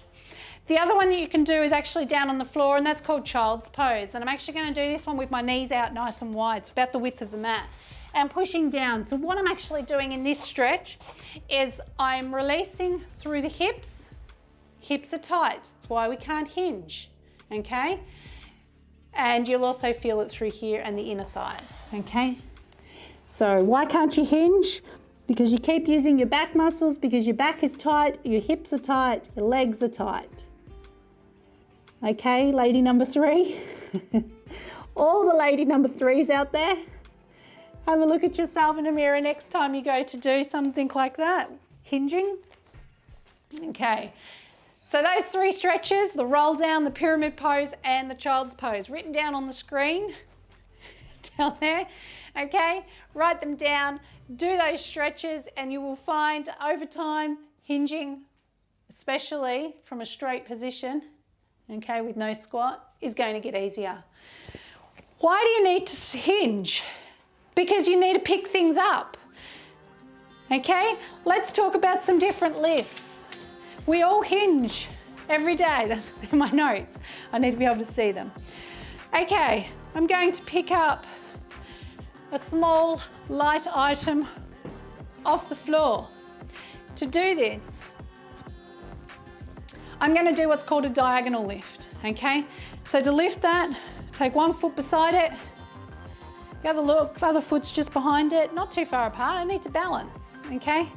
And I'm going to bend down, okay? And as I bend down, I hinge because I don't want to use my back all by itself, do I, lady number 3? I want to keep my back flat and hinge. So think about sticking out your butt. Stick out your butt, lift that back heel, grab whatever it is that you're picking up and stand. When you lift, your back and your abs need to be stabilized. They need to be strong, and that's where your core exercises come in, because they are stabilizing you in the lean, but when it comes to the strength, that all comes from your butt and your legs. So now we use our legs and our butt to push up, yeah? You can try that one. It's called a diagonal lift, and it's the best way to lift up something that is not heavy, okay? Pillow on the floor, bend, pick it up. Stabilize, okay? Belly button back, bend, flat back. No lady number 3s, shoulders aren't forward, okay? Come down, use your knees and pick it up. Don't have strong knees? I'll get to that, don't worry. Okay, we've all been in quarantine. We've all been in lockdown. Maybe you've been in quarantine, but we've all been in lockdown for a while, and I know that so many people have got awesome gardens now. Now, I know this is not a bag of fertilizer. This is actually my bag of rice. One of. But how on earth am I going to pick that up? Okay, this is how you're going to pick it up. I'm going to turn that off. To pick it up, we're going to do what's called a tripod lift, okay? Remember what I said. Stabilize and use for strength. Come down. All right, you're on a knee. I know there's some gardeners out there. On a knee, I'm sitting back. Let me turn sideways so you can see properly, okay? What I'm going to do is I'm going to drag, well, I'm actually going to come a bit closer to my bag of fertilizer actually, because it's going to slide up this leg, all right? So I'm sitting back on this foot. This is my strong knee. That's what you've got to remember as well. Which one's your strong knee? All right, I'm going to grab this and I'm just going to roll it up towards my knee. And as I do that, I'm going to also hug it. I'm going to take one arm underneath and one arm, because don't forget that weight is moving around in there, okay? It's loose, it's uneven. So I need to hug it in towards my leg. I'm going to slide it up my leg, okay? So what have I done? Have I arched and let my shoulders roll forward? Am I using all my back muscles? No, I'm stabilized. Stabilized. Pull it in, grab hold. Keep yourself stabilized, belly button back. Now I'm going to transfer this bag over to my other knee, because I obviously didn't grab it properly, because I need to stand up, all right? I'm still stabilized. Belly button back, I'm going to start to bring my weight forward. Where's my butt now? It's sticking out. Okay, back, abs, stabilized. I'm going to keep using that word because it is such a brilliant word. My foot is underneath me and I'm sticking my butt out, because I'm going to keep sticking my butt out and stand. Yeah? Look how close this weight is to my body. Let's do that once more so that you can see. I come down to my odd, uneven or heavy weight. Foot beside it, knee in front of it. Come right down. All right? Keep your chest open. Don't cave. Stabilize. Roll it in as close to me as I can. Now I'm going to move my arms around. It's not going anywhere. I'm going to move my arms around until I've got a good grip on it, and I'm hugging it close to my chest. Not like this, just pulling it into my chest. All right, I'm still stabilized. From here, I'm going to transfer it up to my knee, okay? Keep it hugged. It is right in on my chest the whole time. Now, butt sticking out, stable in the center, push the weight through the good leg and bring it up. The whole time I'm stabilized, belly button back, the whole time my butt is sticking out. Yeah? Got it? Let's get rid of this rice. 10 kilos of it. Okay. What about if you have bad knees? Well, you're not going to be picking up any fertilizer off the ground, that's for sure. Nor are you going to be picking up any rice off the ground if you've got bad knees. But if you do have bad knees and you've dropped something and you need to pick it up, or even if it's your weight so that you can do your squat exercises or whatever we're going to do to strengthen those legs for your knees, there's the wall, or a chair, or a table, or your best mate if they'll stand still. Step forward. My bad knee's the one in the air, okay? Step forward, onto the good leg, support yourself, pick up whatever it is you have to pick up. That's called a golfer's lift, okay? That's how you pick up. But what am I doing? Firstly, I'm stabilizing, I'm supporting, I'm balancing. I am bending that knee, but not too much because I don't want all the pressure going into that knee. My bad knee's off the floor. How often have you done that stretch without even realizing, that lift without even realizing? Okay? But how often have you done it and collapsed? Arching the back, shoulders rolled forward, okay? Now I come up, look at my back arching, shoulders are rolled forward as I come up. There's no work going on whatsoever here. Stabilize, step, lean. Stay stabilized, stabilized. You're still using your leg and your butt, you're using that supporting leg to lift, okay? That's what you do if you've got bad knees. Don't pick up the fertilizer, get someone else to do it. Okay, so I pick up whatever it is off the floor and I hold it close to me, but I've got to go and take it over there. Pull, all my back muscles pull. Okay, I'm gonna pick up my bag of rice, not like that. I'm gonna pick up my heavy weight. Okay, stick my butt out, stabilize, come up. Turn. As soon as I turn like that, now I can feel that through the back, I could feel that through the hips. It's not only that, it's twisting my knees, it's twisting my ankles, everything. Pull the weight in. Use your feet, okay? So never pivot. So that is basically a pivot lift. You pick up something or whatever way you're going to pick it up, you bring it in close and you step. Okay, remember to step. Again, that all comes down to staying stable in the center, because if you twist, you're not stable, you're using one side more than the other, and you need to use it evenly. Always talk to the TV instead of this camera. Okay, the last one is for heavy items. It's called a power lift. Okay, there's numerous ways you can do this. You can go back to the 1 foot forward, 1 foot backwards, bending down and pulling up. The other thing you can do is to take your feet to the outside of it like this, okay? But not everyone can do a deep squat this way. You've got to be able to do a deep squat, because why? Person number 3, lady number 3, we're not. We've got to stay stable in the center. So we've got to come down. You've got to be able to come down, pull it in, lift. I personally prefer to do this when my feet turned out, but that really depends on whether you can keep your knees out, because you don't want this to happen, all right? So another one, even if it's a small turnout, is to come right down, bring it in, butt out, and lift. Again, you come down, you bend, you stabilize, you bring that weight into the chest or into the tummy as close to you as you can. Back is flat, stable, butt is out, stable. Use the legs, use the butt, and lift. Yeah? That's how you lift heavy.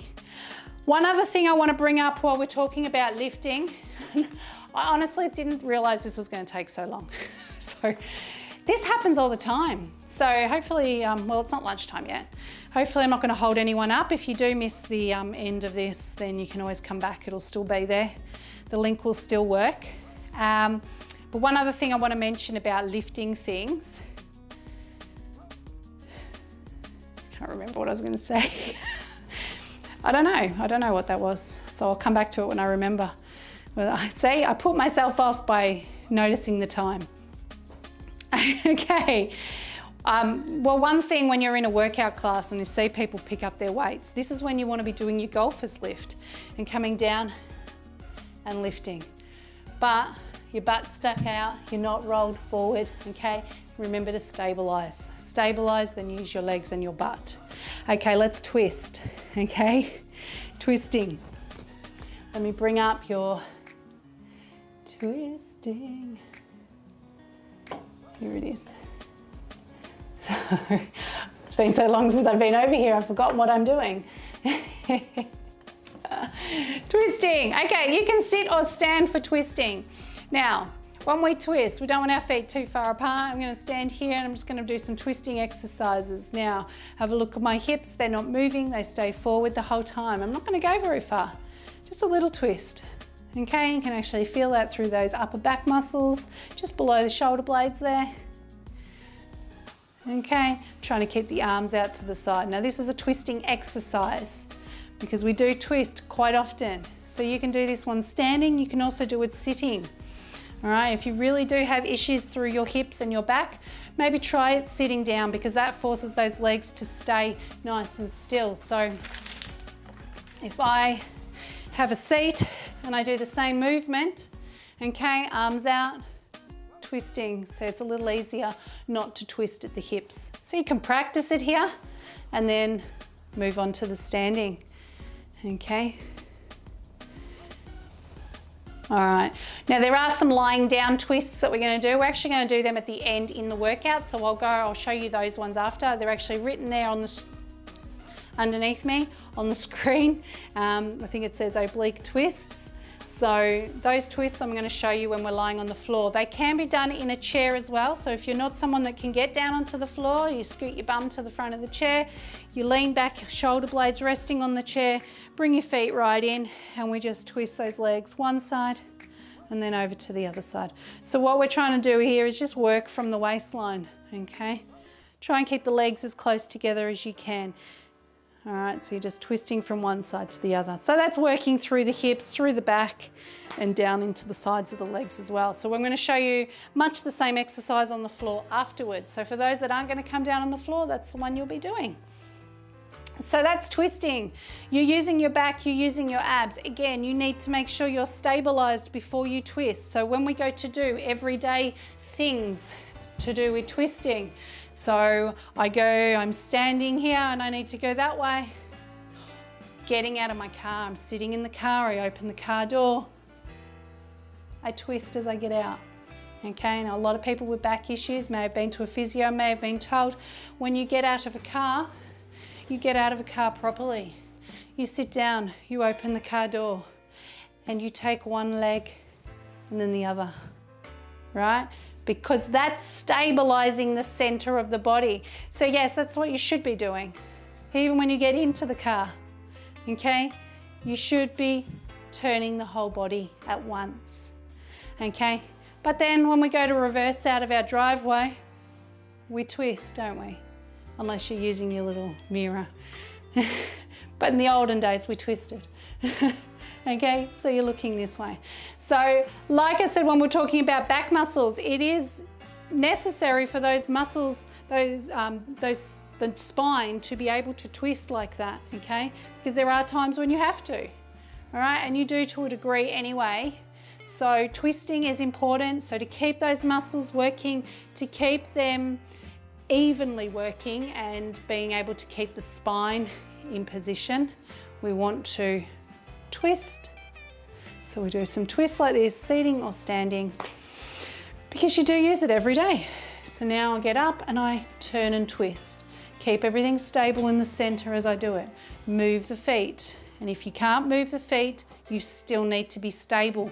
And you just limit how far you twist. Reaching. We talked about reaching before and that being necessary to be able to stretch forward using those lat muscles there that come up and into the elbow, shoulder, okay? Reaching. So to do some reaching exercises, we want to, I can't see my paper anymore, it's got all my exercises written on it. We want to be able to keep our, back to our little lady that's been knitting for so long that she's in this position now, but now she can't reach because everything is tightened up. She's got no reach anymore.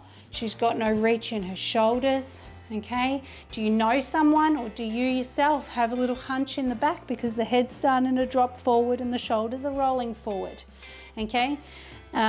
Those little things making the muscles through the front, which we didn't talk about, but the muscles through the back, which we did, are not even working together nicely anymore. So some stretches to help you with reaching, any reaching issues you might have. So that comes down to any shoulder issues. We are going to start with the front of the chest. I'm going to get you to take your arms out in front, and again, you can do this sitting down, and you're going to pull those arms back. And you're trying to squeeze the shoulder blades towards each other. And at the same time, you can feel that stretching across the front of the chest. Squeeze and release. Now let's do it again. Squeeze and release. And squeeze and release. Good, so that's opening up this part of the chest. Okay, take your arms forward. Now I want you to do it the other way. I want you to roll forward. Now we're stretching like you're trying to reach something, but I've actually rolled the shoulders forward because what I want is this part of my back, along where the shoulder blades are, I want that stretching. Even take your hands together and reach and release and reach and release. Can you feel the stretch in the upper body? Some might feel it more than others. And release. Good. So both of those stretches are going to help you with the front of the shoulders and the back. And let me get my stretching one up now. Reaching exercises. There you go. So you've got 3 upper back. So that's this one. Hold it for 5 seconds and release. Reach, hold for 5 seconds and release.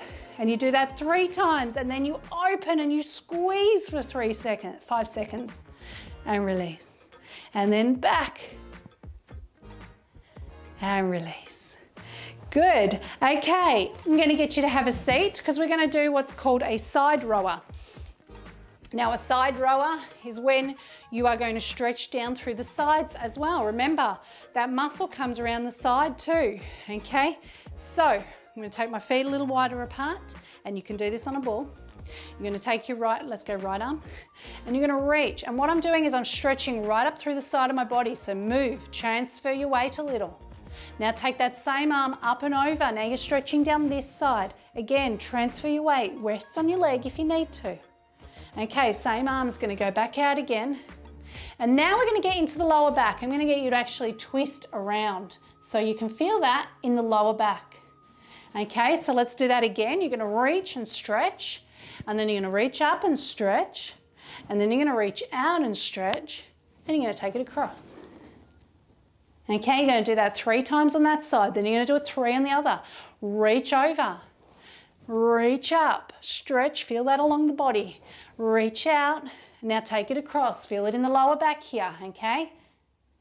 And out. So, longissimus muscle was getting tight, causing a little bit of irritation into the neck. Stretch, there it is. That's that muscle right there. Okay, it's getting a stretch. And back up. So you do 3 of those in each direction. So we did 3 of the upper body, then we did 3 opening the chest, then we do 3 seated rowers, rowing because you're actually moving, okay, but side to side. And then you have a normal row, and you can do this sitting on the floor as well. Do not fall off your chair. Reach forward. Now you can get that into the legs. But when you sit up, you're going to sit up nice and tall because we're still trying to engage and stabilize the center. So we reach, okay? You can relax and arch here because you're stretching. But then when you come up, stabilize here to lift, okay? We want to be strong. We've got to make sure we use the tummy too, all right? So that will get you moving for your stretching. All right, what about carrying? Well, we talked a little bit about carrying before, making sure that when you do carry things that you're carrying them in close to your chest or close to your tummy, okay? Children, heavy weights, anything that has some weight definitely should be shopping in nice and close. However, shopping is not always easy to do it that way. Sometimes we have one bag in each hand, and that's okay if they're reasonably even weighted. I'm going to lose my head, aren't I? Let me go sideways. Keep it straight and walk. All right, I want you to grab your weights, which you should have out there, and I want you to do some walking. Stretch it, walking forward. Turn around. Do you remember how to turn? Use your feet. And turn and walk back the other way. Just 5 or 6 steps for now will do. Don't twist. Use your feet to turn. Okay, you've got a weight in your hand.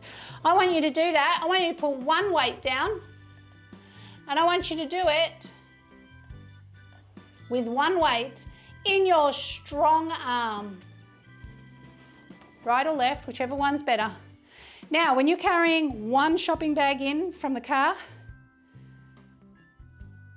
you don't lean. What happens now when I'm leaning? One side's working harder than the other. This one's stretching, this one's compressing. Okay, that's not even. That's going to affect my back, which is now crooked because all these muscles here are getting tighter and tighter. Okay, and then you stand up and you go, oh, that was stiff. Well, why? Because you weren't using your core. You weren't stabilized in the center. That's why you were stiff. Stabilize. Hold that weight with one arm and walk upright, not leaning. So let's take a few steps with that heavy weight on one side. Turn, don't twist, and walk back. Now let's try it in the other hand, which is a little bit weaker. So no leaning, whichever way, no leaning, walk. Pulled up, stabilized in the center, lifting out of the hips. Okay, that's how we do it. Focus on it, be aware of it, and know that you're doing it properly. Now when you put a weight in each hand, and now it's always best to try and even yourself up, okay? But if you can't, and we can't always, then you need to make sure you're still, it's like you have got a weight in each hand. Okay? So your carrying exercises, 10 steps with a weight in your right hand, 10 steps with a weight in your left hand, 10 steps with a weight in each hand, and all of them repeated 3 times, okay? And for each of them, you are stabilized and you are walking upright and strong the whole time. No bending, no leaning, no twisting. Okay. So that's walking, that's carrying, that's how we carry things. The other thing you can try is carrying things in nice and close, because again, that allows you to stabilize through the center, keeping everything in. You can stay upright, even if it's a child. Not here. Look, I've done it as well. But when you've got your kid here, how does your back start to feel? Okay, hug it in, hold it close, walk like this, okay? And I know that sometimes you go, yeah, but I've got to carry something else at the same time and it becomes really hard. And that's when it comes down to learning, just like with one weight. Okay, so I've got a child here, okay, and I've got a heavy bag on this side. I still need to walk upright. You need to grip that child right around the waistline, hold them in close, hold that other weight and walk upright, because the minute you start to lean, the minute you start to not strengthen correctly, okay, and you'll end up sore. Okay, the last thing I want to go through is sitting and, no, it's the second last thing. Sitting and standing, okay? Let me just change my little picture again. Sitting and standing. We do this every day, don't we? I think I've done it a few times now. Okay, sitting and standing. I'm sitting down. Hinging. Lady number 3, how are you going to stand up without using your back muscles? Butt out. Stabilize. Stand. Make sure you can feel that chair at the back of you. Perhaps don't use a ball for this one, guys. Hinge. Sit. So, Chris, how do you sit and stand? So as you said you were lady number 3, I know I said it as well. All right, hinge, stabilize, lift. Remember, use your butt, use your legs, stabilize. How many times? There should be like a little tracker to see how many times I can say the word stabilizer. Stabilize in one session. It's better than pelvic floor, which is the one I always get accused of saying too much. Okay, so if I'm sitting on the couch, I come to the front of the couch and then I take my feet under me. My toes are hidden by my knees. I stabilize and I lift, okay? If you get up like this, you're leaning again, okay? You're gonna get tight in the back and in the side there. Keep it even. Okay, you want to get up off the table, you finished eating your dinner, you push the chair back, feet flat on the floor, knees over the toes, you hinge. You hinge to sit down again. So what's your exercise for this one? Sit to stand from a chair 10 times. 1. Hinge. 2. So it's another great way to practice hinging, but start with that 3 points of contact we went through before. And then move on to here. Okay, so you do that 10 times. Now, the ball or pillow thing, a lot of people when they do their hinging, do this. It's support, okay? It helps to keep the pelvic floor lifted and it's support. You're using more muscles through your legs. Let's put a pillow there. Let's keep our knees over our toes. Don't drop the pillow. Don't squeeze it. You can do this with a ball as well, okay? Lift and lift. Always be sure of that chair or whatever you're about to sit in. Make sure it's behind you, okay? So you're going to do 10 with a ball or a pillow or something similar between the knees as well to keep that gap, okay? So you've got 10 with and 10 without, and that's going to help you strengthen and it's going to help improve that hinging as well from earlier, because we sit and we stand numerous times a day, and to get in and out of those positions we need to be doing it properly. We need to be engaging, lifting, stabilizing and engaging. Okay, now this really is the last one. Can't change my little graphics at this stage because computer's just gone off again. Okay, but the last one is going to be stepping. Now, stepping takes a lot of posture work, okay? You need to think about your posture for this. If you're a little bit unsure about posture or about your balance, you're going to use a chair or a wall or something similar to support you, okay? What we're going to do is talk about our posture firstly. When you stand up straight, your shoulders, your chest is open, your shoulders are back and down. You're connected and stable in the center and your toes are pointed forward. Guaranteed someone out there, if not or everyone, has one little thing that's not quite straight, okay? Might be that one shoulder and you don't even know it sometimes. One shoulder might have dropped forward a little bit, okay? In which case you're standing like this, which in case it's pulling through the hip, okay?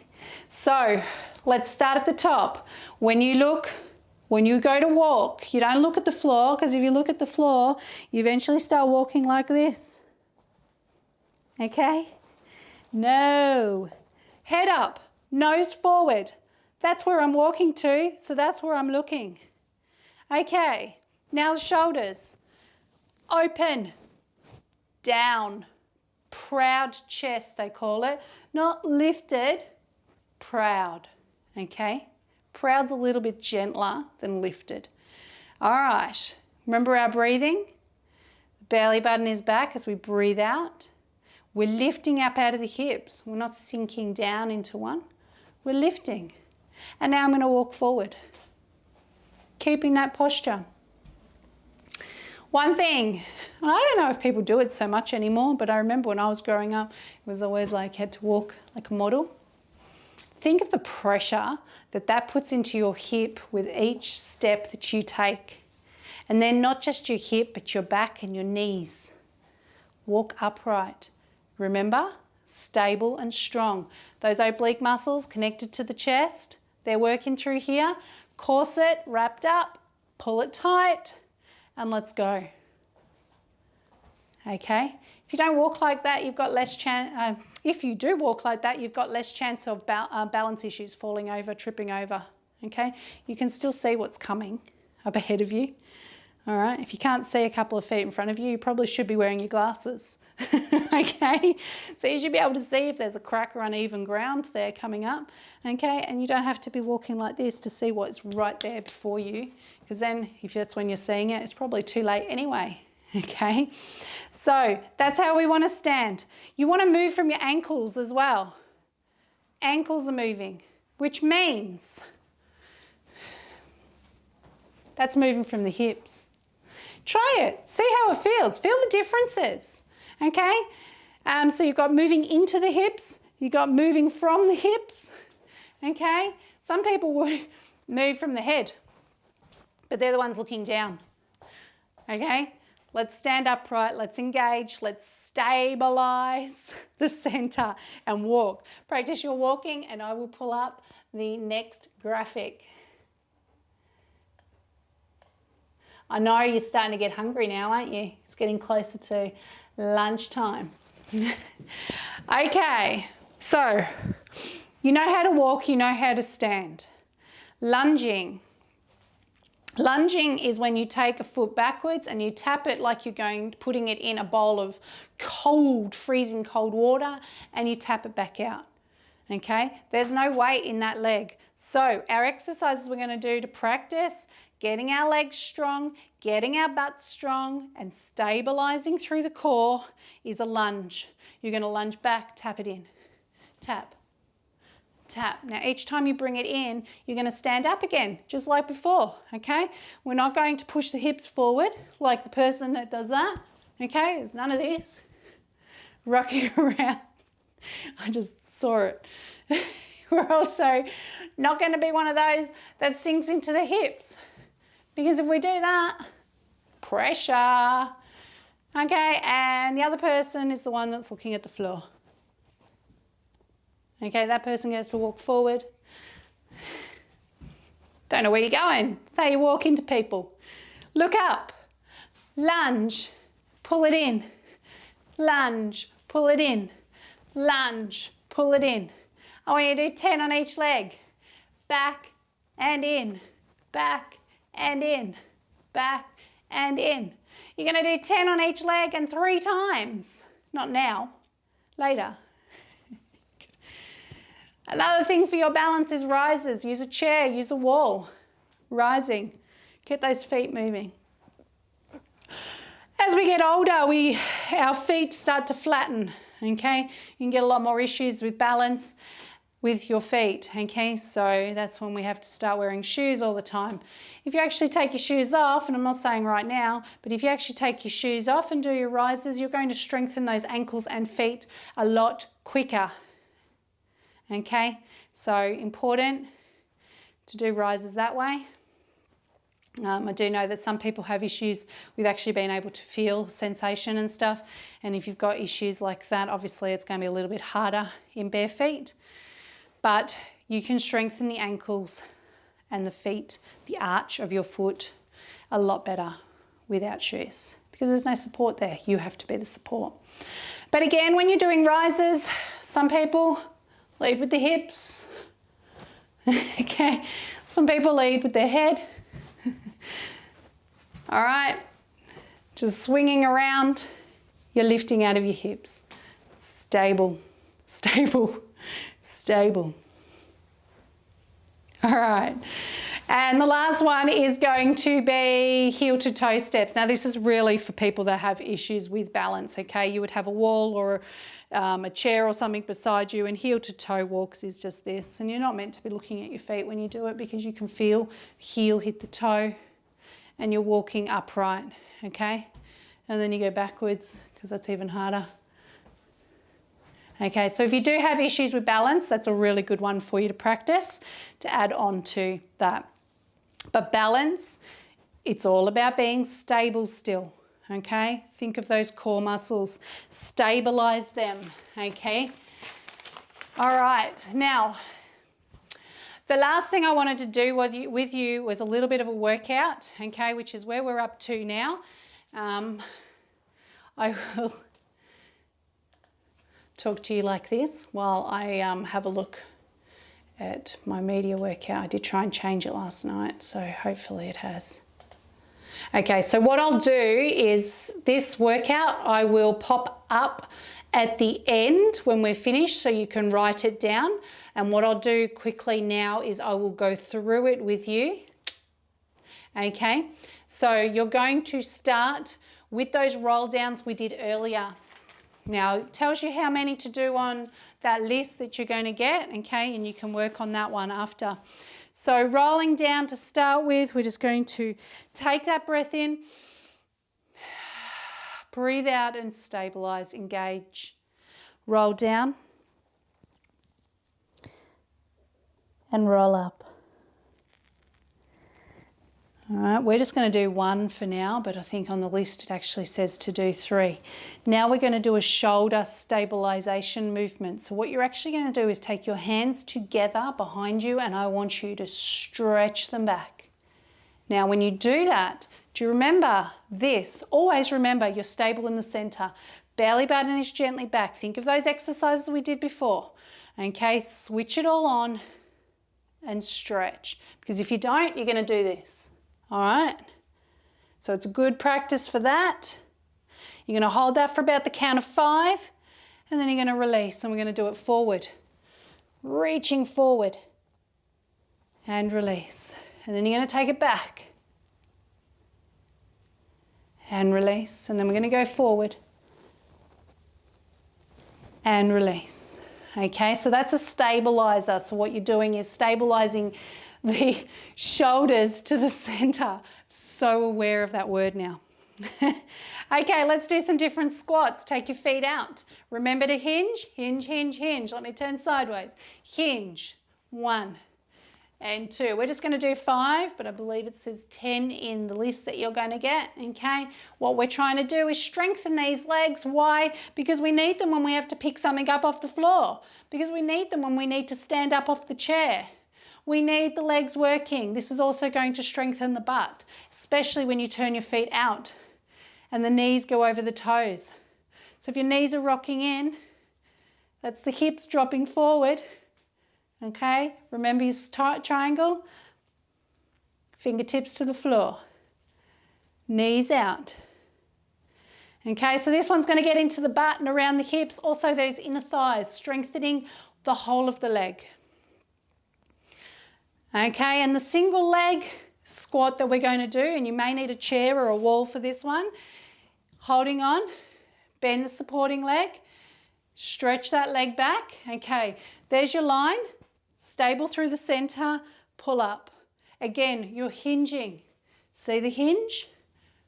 But when you hinge on one leg, and you can take that foot to the floor if it's easier, okay? But when you hinge on one leg, it's a lot more work for the leg muscle, and as well as that, it's going to improve the butt muscles too. Okay, so you're going to do some on each leg, all right? Pulling up tall and back and in, and back and in. Okay, so that's a single leg squat. Now, you do need to move at the same time, so you don't want your leg going back and then you lean over, and you also want to be careful you don't do this, okay? You don't need to come right down here. Use a reflection or a mirror or something to start with at least, and see that line from head to toe, okay? Should be a straight line there, aside from the bumps. It should be a straight line, okay? Remember that line through the spine where my hand is? Okay, we don't want, if I was bent over here, then that line's no longer there, okay? So bend and up, bend and up. If it hurts your knees, if any of them hurt your knees, you make your movements smaller, really important, okay? All right, we're going to do some standing leg swings, and this again is for your butt, but now we're coming around the side a little bit more. So you're going to take your leg, and you can use a wall or chair if you need to, but you're going to take that leg out and out. Now what I'm actually doing is controlling that leg. So I'm not just doing, don't know where it's going, okay? It's low and strong. Now what you're going to feel once you've done this a few times is that the butt on this side is starting to really work hard. If you are not stable, you're going to end up with that whole thing like when you're carrying something of losing your balance. So use something to keep you upright, like a wall or a chair, if you need it, because we want to stay upright. This is what we're working, and this is stable. Anyone else join me in that? Okay, I've nearly finished with you. All right. Are you still awake out there? Should be, because you're doing exercises, you're doing movements. Okay, there's a thing called a pointer. There's lots of different positions that you can do a pointer in. I'm going to show you standing because I know that there might be people out there that don't want to get down on the floor and do a pointer. So pointer when you're standing is going to be arm and leg. I don't care if it's opposites or the same arm and leg, but what you're doing is you're pushing the arm and the leg back. When I do that, I'm not arching, okay? If I was arching, my chest would be popping forward, but it's not. Remember these muscles connected up into the rib cage, the corset connected to the rib cage. So when you push the arm back, you don't pop the rib cage. When you push the leg back, you don't stretch the abs. In and out. Okay? That's a pointer when you're standing, okay? You can do opposite arm and leg. If you come down onto the floor, and this is where it's going to make you stabilize a lot more. Belly button's back, your back is flat. Remember, if you're doing 100%, you'd be up here, flattening out that back, and you take the opposite arm and leg out and in. And again, you can leave your foot on the floor, okay? I'm lengthening, not stretching. And you move slowly.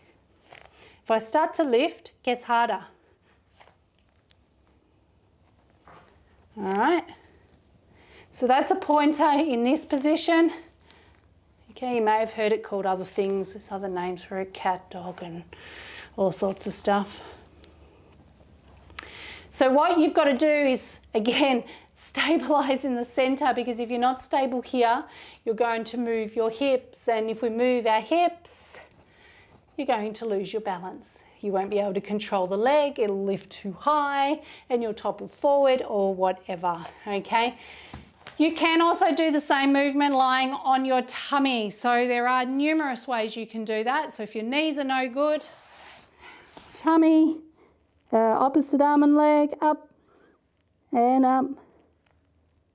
Okay, so what we're doing, whichever way you're doing it, you're working on strengthening the hips. You're also working on strengthening the postural muscles in your upper back. Okay, so it will be strengthening those lats because you're working from the shoulder. Okay, you will also be working those traps, the trapezius, that big triangle in the top.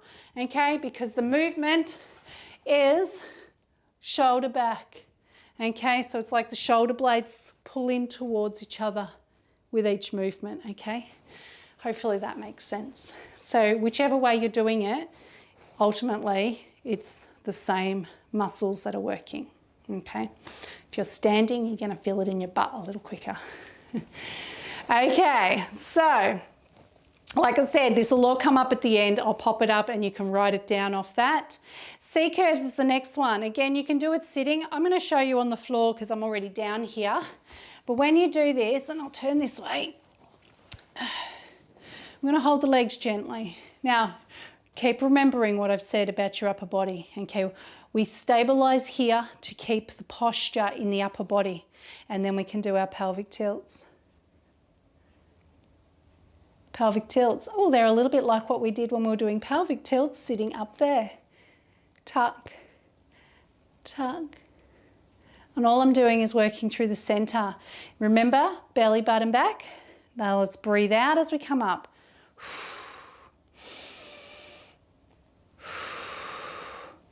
That way, we can feel the belly button draw back. Pop your hands on over your tummy. Because if we go too far, we arch the back. We spoke about that at the beginning, okay? We don't want to arch the back and push the chest forward ever, because we need to be stable. I'm not going to use that word ever again after this class, okay? So a little bit like what we did at the beginning, sitting down, it's the same movement we did right at the start when we were sitting in the chair, okay? So you can do that sitting in a chair. Next one is going to be bridges. Now these can also be done sitting in a chair, but seeing as I'm down here. Now a bridge, hands are by your side, your knees are bent. You're going to push that back into the floor. So as you can see, as soon as I do that, I get a pelvic tilt. Pelvis is tilted. And I'm going to squeeze my bum, lift those hips and take those hips as high as I can and then roll it back down again. So what I'm doing is I'm lengthening out the spine, working through those back muscles and then right down into the butt as well. You might be able to feel it in the top of the legs. You may be able to feel it in the back of the legs. They're all working too, but predominantly it's the butt and then we've got the back and the legs, okay?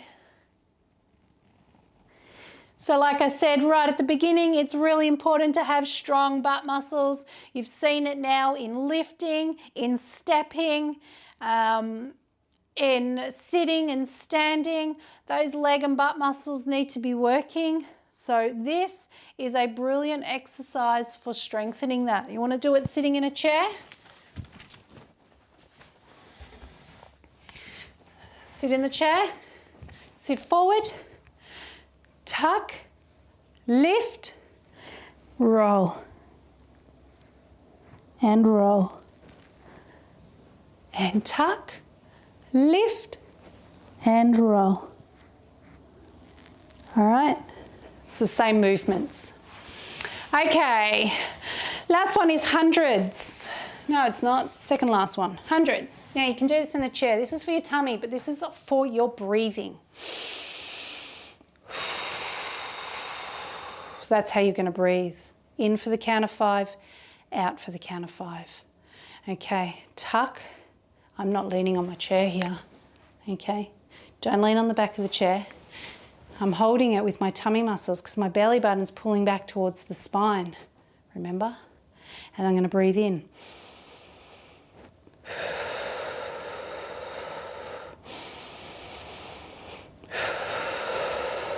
You do that 20 times. Once you've done it 20 times, you've reached 100. Breathing in for the count of 5, breathing out for the count of 5. Now I'm moving my arms, okay, because that helps with your posture, keeping the chest open, okay. You can, some people do this, some people just hold it there, but the arms are strong, strong and relaxed. You want to do it on the floor? Number of ways you can do it on the floor. Tummy muscles are going to get a lot harder of a workout down here like this, okay? But you've got to think about your back and your neck. Any neck issues, you're not going to be able to do it this way. But it's all about breathing. Now, I said I was going to mention breathing when we got down to the floor. Lying down, take a deep breath in. Remember how the rib cage expanded? Well, as you do that, you can feel your back expand along the floor. Belly button sinks. Hand over the tummy. You feel that rib cage expands on the floor. Belly button sinks. Okay? As soon as that belly button sinks, that's where we want to try and hold it. All right. Now I showed you the oblique twist movement from the chair earlier. So it's much the same as this, but imagine sitting there. Okay, sitting up, and we did a little twist. And then over to the other side. Now, As an exercise, as a strengthening exercise, your movement is small like this. You go to about 45 degrees, that's halfway to the floor. You can also do it with your legs in the air, okay? But as a movement and a stretch for your back, you go as far as you can. But let me show you in the other direction. When you get to the side, if you let everything go, okay, do you see how I moved? My head actually moves down the mat. If you let everything go, you're now arching your back. You've gone too far, okay? You've got to be able to stay connected. So the aim is to twist and stretch those muscles if you're doing it as a stretch, but not to pull in your back, okay? So you've got to find a happy medium. Your head shouldn't be moving on the floor at any stage. And again, if you're doing it as an ab exercise and a core exercise, then you don't go as far. And you have that belly button sinking into the floor. If you're not sure if the belly, like if your back starts to get sore after a while, stop. All right, let's breathe again. Hold. I can still breathe, I can still talk, but I found that position where my tummy is meant to be held, that 20 to 30%. And if I start to lose it after a while, I stop and I reset again. Okay, so that goes for any exercises. You stop and you reset whenever you need to. Okay, now I am going to finish up because we've been going longer than I expected. Don't know if we lost anyone anywhere. If we got any fresh questions that might have popped up and I didn't hear my phone buzz, may have done.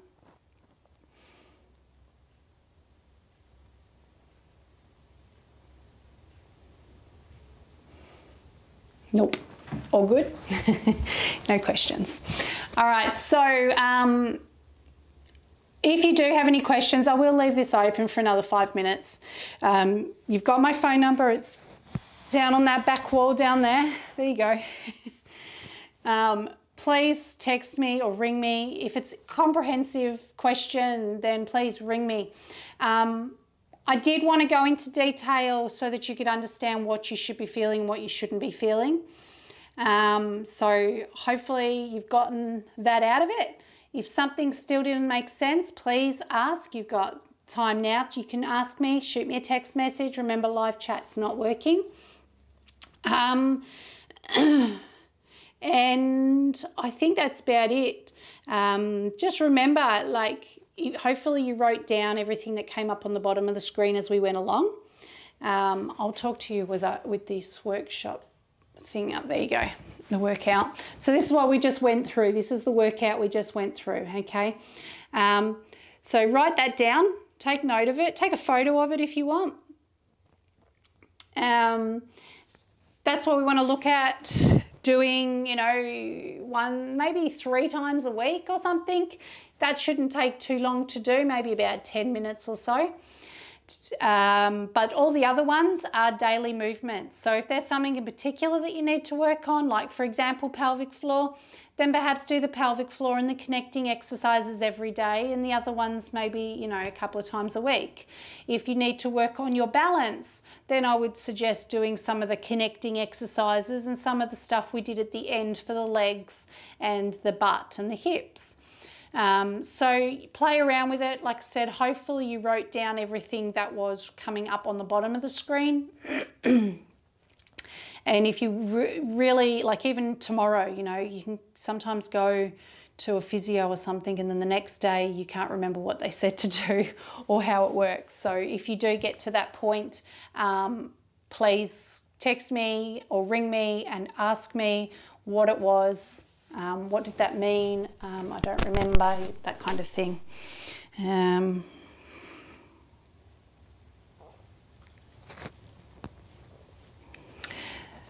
All right, thank you, Kerry, no problem at all. I'm glad you got something out of it. And yes, since I haven't met you, so knowing that you've been in my classes, but only online so far. So yeah, definitely glad that you could come along and get this so that you can make sure that even what I'm saying makes sense, and hopefully what I say in classes makes a little bit more sense to you as well now. So yeah, give us a ring or text if you need any more information. Good. I'm glad that you got something out of it as well, Chris and Dawn. Good work, Chris. So we're going to practice on your hinging, aren't we? Get a stick, get a broom, get something. 3 points of contact, remember, head, centre of the back and lower back. And just practice it with just a small bend to start with. No problem, Melva. Have a great week. Jenny, good job. Yes, get the other half to have a look. Sometimes it's just little bits and pieces that you can fast forward through it. This will be up. I'm not going to take this down off YouTube. So keep the link safe or subscribe to my YouTube channel, and then you'll be able to come and look at it and use it and remind yourself about things as often as you need to. No problem, Hanny. Have a good day. No problem, Heather. Enjoy your day. All those people slowly drifting away. Got new names popping up as well. No problem, Mum. Love you too. Yeah, I'm starving too, Terry. So enjoy your lunch. Good. I'm glad, Louise. Glad you can get something out of it as well. Glad everyone seems to have got something out of it. Like I said, you know, you've got my number now. I will bring that up again in a minute. So if there's any questions about anything, please text me, please ring me if that's what you need to do, so that we can make sure you're doing it correctly. Oh, there's me again. There we go. Had to get some music credits up on the screen before we finish. No problem, Maureen. Take it easy. Won't be long now and we'll be back in classes. Although class sizes will be quite limited at the beginning. Don't know how long for. They're limiting the class sizes to 10 at this stage, week 3 of term 3, but I will let you know all the details. I'll let you know. I'll be in touch. No problem, Jill. So you went all right then? It wasn't that bad. Just a bit of info, really.